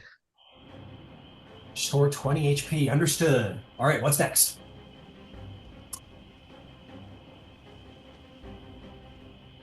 Yeah, I guess I'll attack. All right. I'll hop back on the horse. Yeah, absolutely. Stand up, get back on the horse. Well done. You've got you got 4 guys in melee range. One of them is pretty incredibly hurt. Like, if you hit, you'll probably kill him. Okay, I'll do that. All right.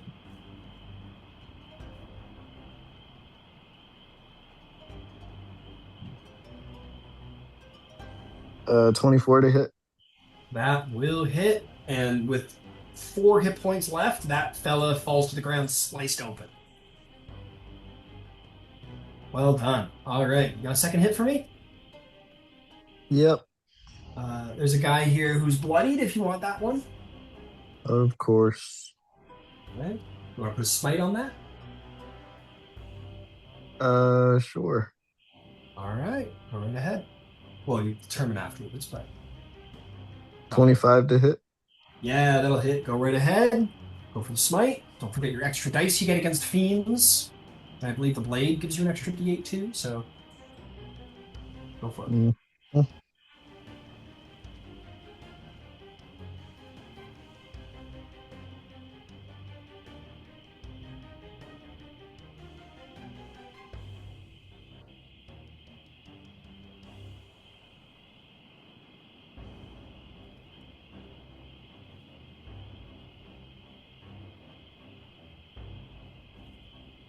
Since divine favor lasts a minute, does it persist after I go unconscious?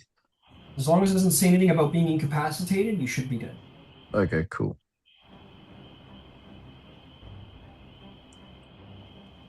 Um,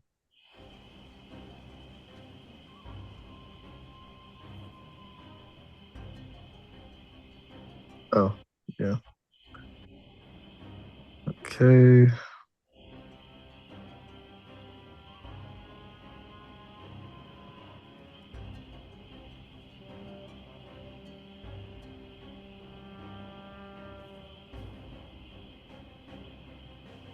Uh, 28 points of damage.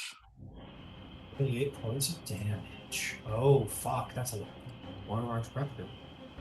28, that will kill him. You come down the smiting power of light for just a second. Night becomes day as you're blinded by the flash of the blade smiting into a fiend and slaying it. Is there anything else?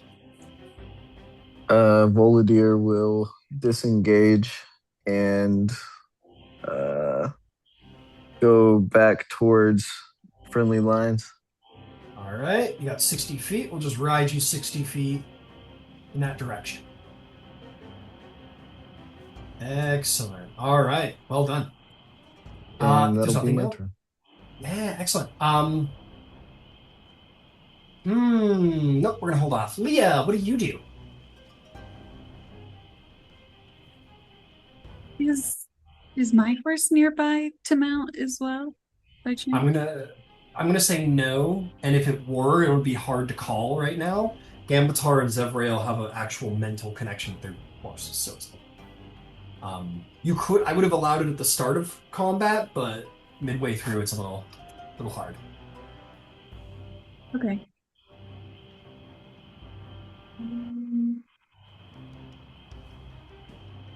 I don't know.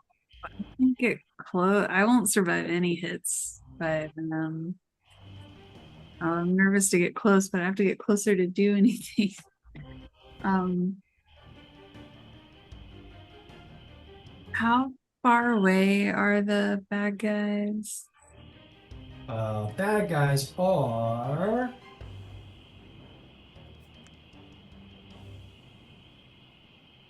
nearest one is 65 feet away. Oh boy, I think that's still too far away. How far away is the um the green guy? I don't know. The Fae,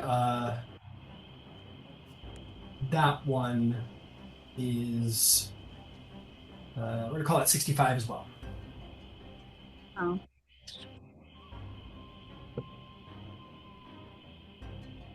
I don't think I can reach anyone with what I wanted to do.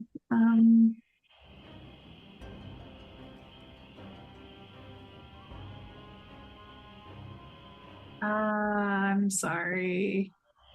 It's all good.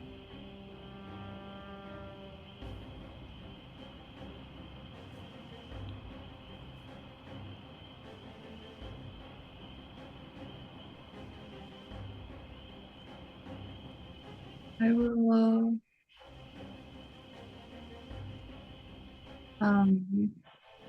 move forward 5 feet, I guess.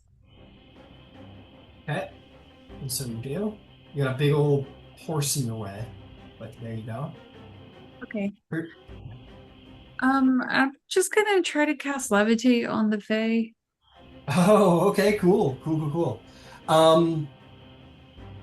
This Fae looks over to you and sneers as your spell is incoming and is going to cast Counterspell.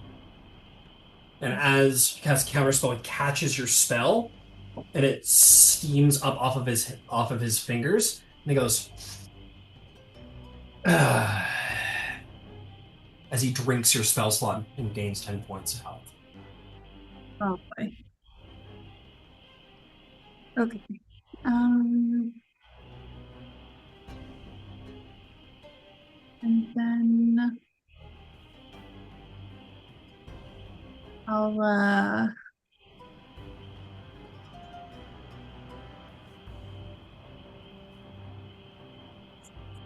Bardic Inspiration Hecator. Uh, wow, that lightning was incredible. Do it again. Nice, right on. Hell yeah. Okay, we are going to loose a legendary action. F3 is going to grab. Oh, I just wanted to move forward a little closer, I guess. sure. You want to just get like to here, see if good sight lines? Yeah, that's good. Cool. Okay, F3 is going to take a legendary action and is going to toss one of them shards at you there, Red.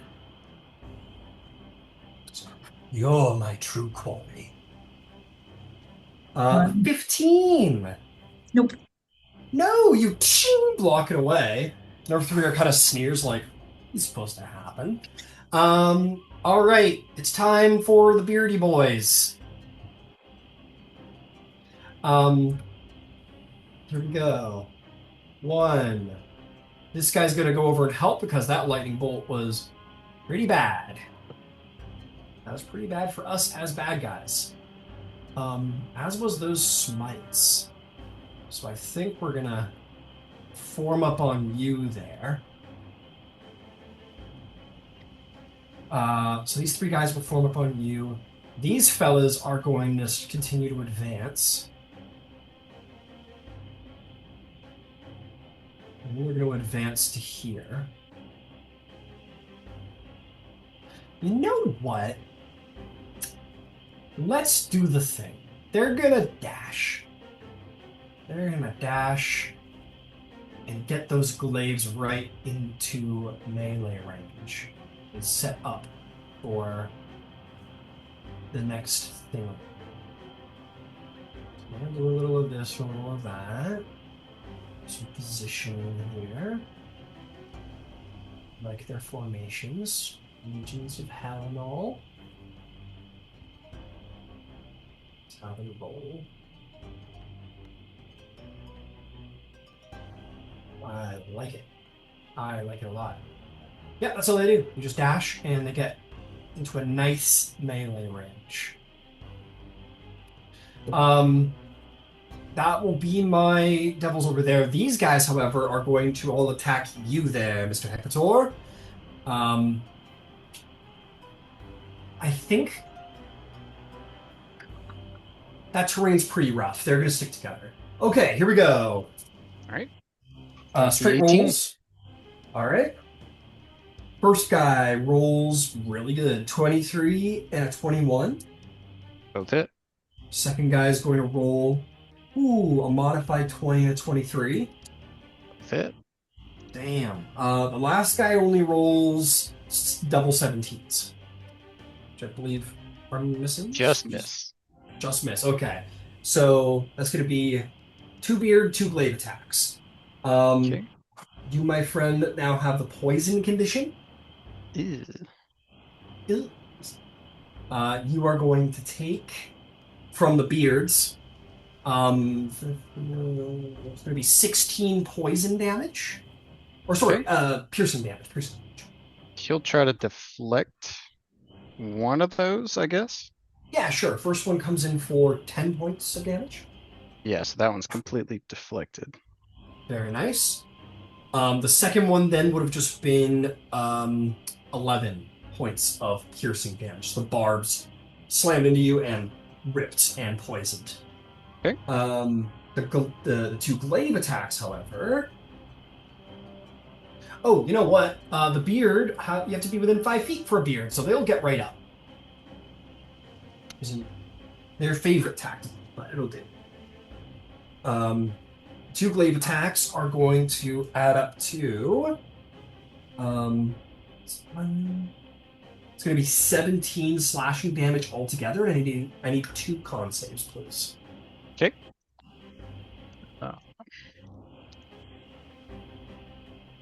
Ooh. Not great. A 17 and a 5. Ooh, the 5 will fail. The first slash hits you, and it hurts, but it's a normal slash. The second one hits you, and you feel like an immediate, like, in the wound, and you look down at it, and already the, like, veins around the wound have blackened and gnarled, and you even see just, like, the tiniest little, like reddish-black tentacles in the wound, not knitting it together, but kind of almost, like, trying to push it apart and, like, bleed you, and the wound is, like, bleeding excessively. You do have bardic inspiration. I do. Is it a D8? Yeah, I don't know if that's enough to help though. Yeah, it's a Yeah. 5. Yeah, we'll say that this one goes Yeah. through. I've already given the result of the Yeah. save, so we'll let this one go through. Icky Might tentacle. save you your dice in the future too. Okay, that's it from my bearded fellas. That is going to then bring us to another legendary action by our Fey friend, who's going to try and throw another shard at you. It's going to be a modified 20 to hit. Does that hit you, Red? Yeah, pizza pizza. Pizza. Okay, here we go. That's going to be in slashing damage. It's going to be 16 reduced to 8 slashing damage because you're so cool. And is going to steal some essence from you. So it's going to be 17 points of necrotic damage. That is it for the Fae. Much easier to pronounce. Gambatar, what would you like to do?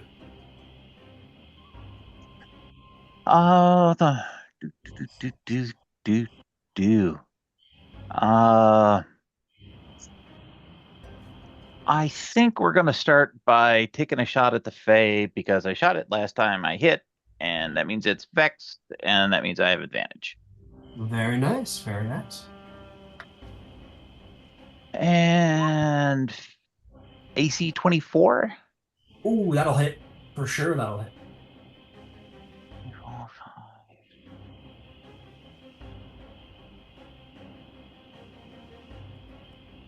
5. 17 and 5 is 22 points of damage. Ouch. That will be reduced to 11, but will still hurt. Okay, and now I need to. I want to cross to the trees on the opposite side. What kind of distance am I talking about? This guy over here is. That one's like 45. If you're looking at this one, that's Yeah. Get there in 60. No, I'm gonna have to just drop straight back then, because I'm gonna use my bonus action to hide. Got it. Sweet. So you end up over here with 25 feet. Yep. Roll me that stealth check. 21. Ooh, yeah, that's excellent. You're fine. Redmond, it is your turn. As sort of your turn, that shard next to you is going to absorb 8 points of health from you in necrotic damage. Evtharor looks up at you and says, "Do not take offense too deeply. It's not really you I want to hurt. Not really. It's that bitch Omadua who hasn't left me alone to my tasks. So please do not take it personally, but you have to die. I will make her feel something."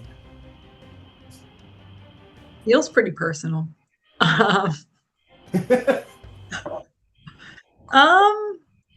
I'm gonna try and go after him. All right. Yeah. You fly in. Hell yeah, melee range. Fly in fearlessly, sword up, go for it. He's still on fire though, right? Because that just he's on fire. He is on fire. I had almost forgotten, but yes, All thank you right, for reminding me. so let me roll that first because that just happens every turn. That is nice. 6, 11, 13 points of fire damage. 13 points. The Sure. 13 roars across their form. Sure, that does nothing. Okay, I'm gonna try and hit him. We'll see. Go for it. Go for it. That does nothing. That's a 10 to hit. The Wow. 10 will not hit. Dodge. Obviously, I don't so- want this bad enough. Nope, that's a 12. This is not going well. Dodge, clash, swing. Sneer. That's it. That's all I got. Okay. Legendary action. We're gonna take another swing at you. Yeah, sure are. That's the way to do it. 14 clashes off your shields. You guys see a very incredible duel between Red and this Fae. Both are taking damage. Evtharor is absorbing life itself to keep in the battle, and like shield blow, like dodge, shield, like true, neither can really find perfect purchase against the other. Evtharor is going to move their orb closer to you at the end of their turn, or sorry, their shard towards you at the end of their turn. I'm just moving it now, just to so I don't forget it. There's no effect, so don't worry. I gotta see if we recharge. We do not recharge. So we got some things to do. Evtharor is going to start by we'll start with a basic shard attack. Sure, why not? Or do we want to do? Oh, okay. We didn't get the essence rend back. We're still going to use a bonus action to summon another shard next to you. So one moves closer to you, and then he takes the other shard that he's already bled off of you and casts it into the air, and it starts absorbing life from you as well. Evtharor is then going to slash at you with one of the wielded shards. That one's going to be a natural 20. Silvery barbs. Am I close enough? You are close enough. We're going to counterspell that. Oh, didn't he already use his reaction? He did, but it's his turn again. Oh, fuck. Okay. And he's going to drink it. So thank you. Gain the health back. And then, quick as the eye can see, is going to shove this shard deep into your chest, Red. Supremely uncool.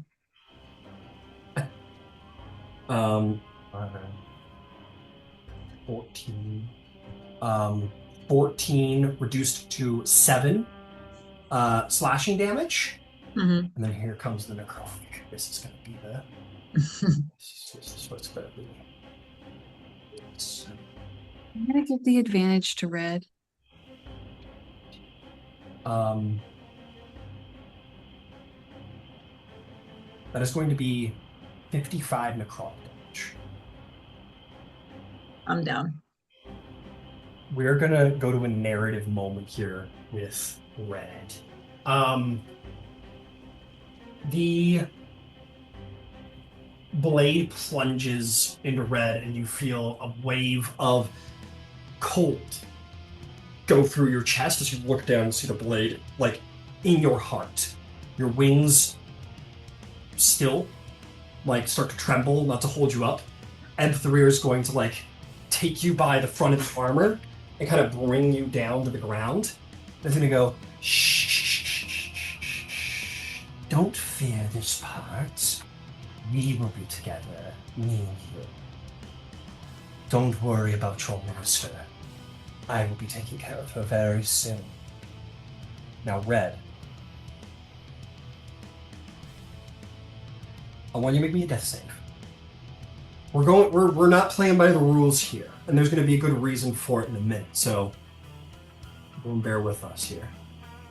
At advantage. At advantage. Yep, take that saving throw at advantage. I'm gonna need it. Let me re-roll that. Do you want me to say it out loud?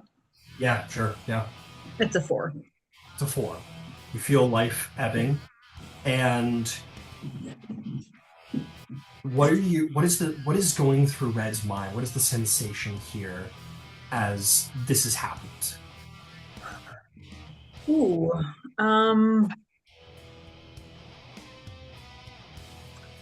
I think as this is happening, anyone watching would probably see like probably some of like the I'll say like key life things with them like start to fade out. So like Red does like their beak click a lot. Like I think you know, for the first time since the fall of Cathmoira, like the beak click would stop or start to slow.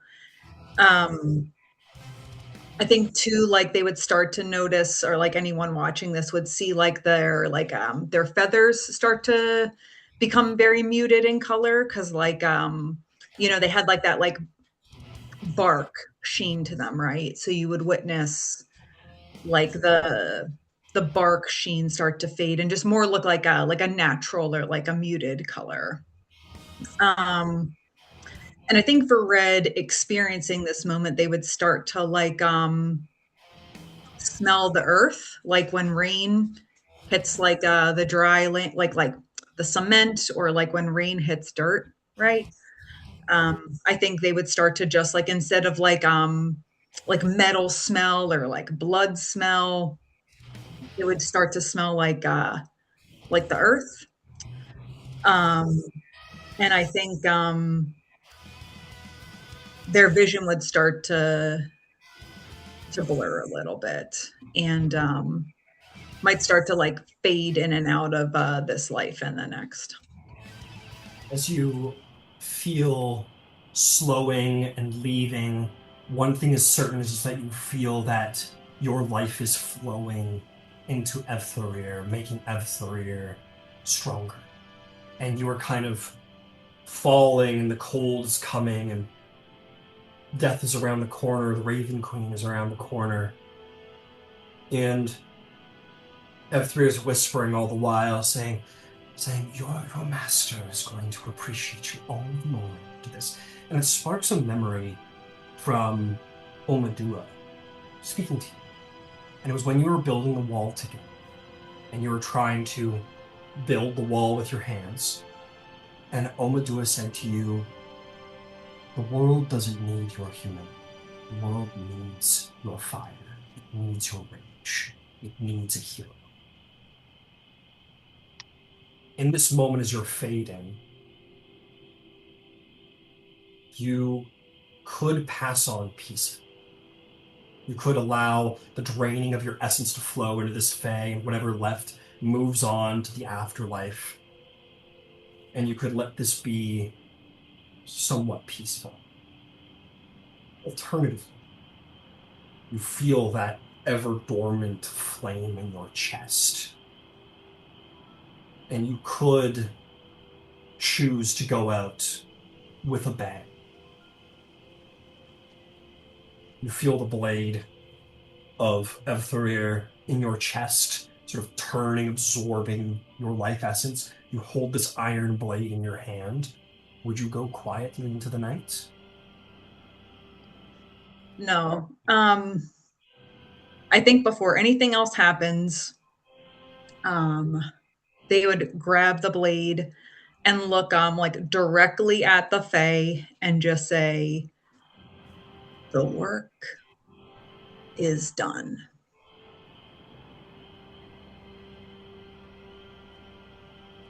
Okay. You feel the fire booming inside of you, as if here at the end, your will and strength to hold it back is letting go. Roll me another death save. This one will be at advantage as well.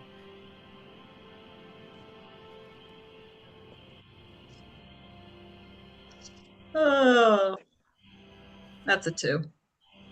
A 2. Yeah. Um,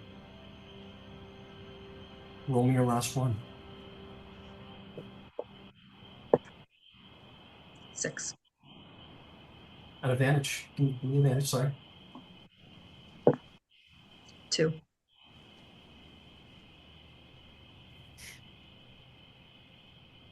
You are going to die. You feel life ebbing. You say the work is done. You feel the heat rising in you. You have this iron sword in your hand. What do you do before you go? I think as like whatever is happening on the outside, we can talk about in a minute. Sure. On the inside, I think for a brief glimpse, they would have a soft moment. And they would no longer see like the blood or the war or any of that. I think they would see like the red clay fields where they grew up, um, before the sky tore open in Kathmoira, right? And I think it would be like a sunset, like right where, like golden hour, right? Um, and they would see silhouettes of the ones they've been waiting for, their family. See silhouettes beyond. You hear the chirping of birds. You hear nature in and of itself, the sun, which you haven't seen in so very long. And I think You, in that moment, they would remember something that their mama told them, which is sometimes you have to prune a branch to save the tree.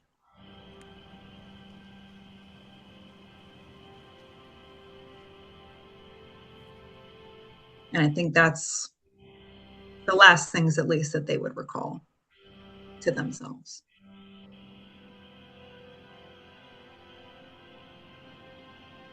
as you're fading, you see these things, your eyes go sort of see beyond Evthurir. You see this great sunset. You see the people waiting for you, the trees beyond this world, that all harm will be behind you. But that is the realm of the gods. And in your heart is the primordial essence of two titans. They cannot speak, for they are gone. But they say no. And with what energy lays left in your chest,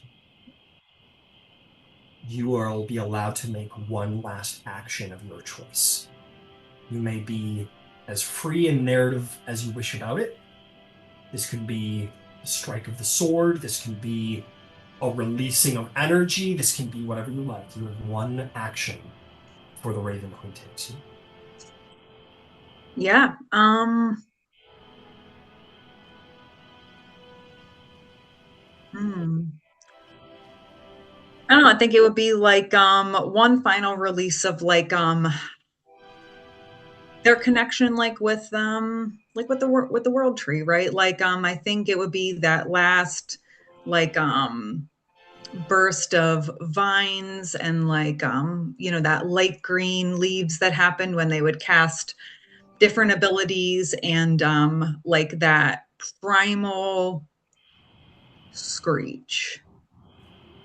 Let out this final primal screech. You have before had been asked to choose between earth, fire, and nature itself. You choose the nature which you have known most and longest.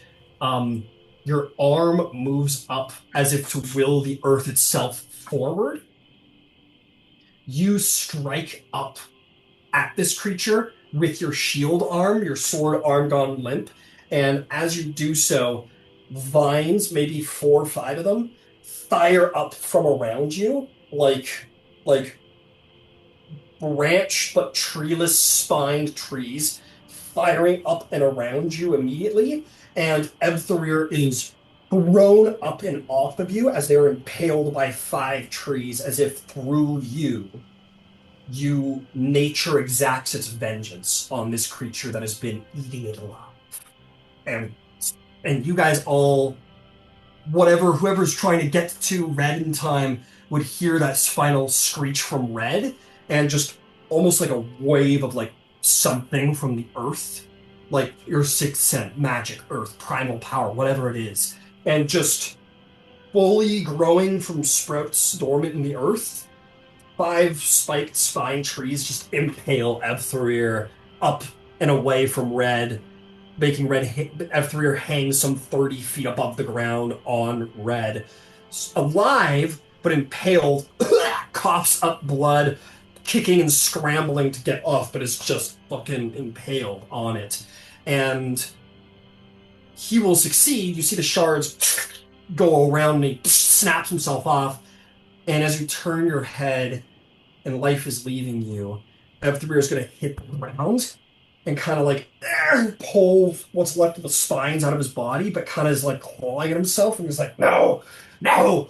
And you know the earth left something alive by your will in this Fae that will, in turn, sap his power.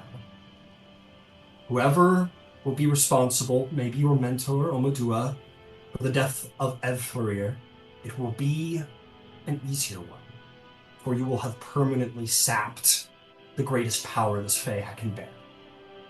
And as you fade and you go, you hear the flapping of wings as a raven takes you onward to a realm known as Elysium, a place of peace, of calm, of innocent spirits, of verdant nature, and a family. And so we'll end the legend of Redwood. For now, perhaps. And that is where we will end our session. Unfortunately, this will be Nick's last session. Nick's leaving us for personal reasons.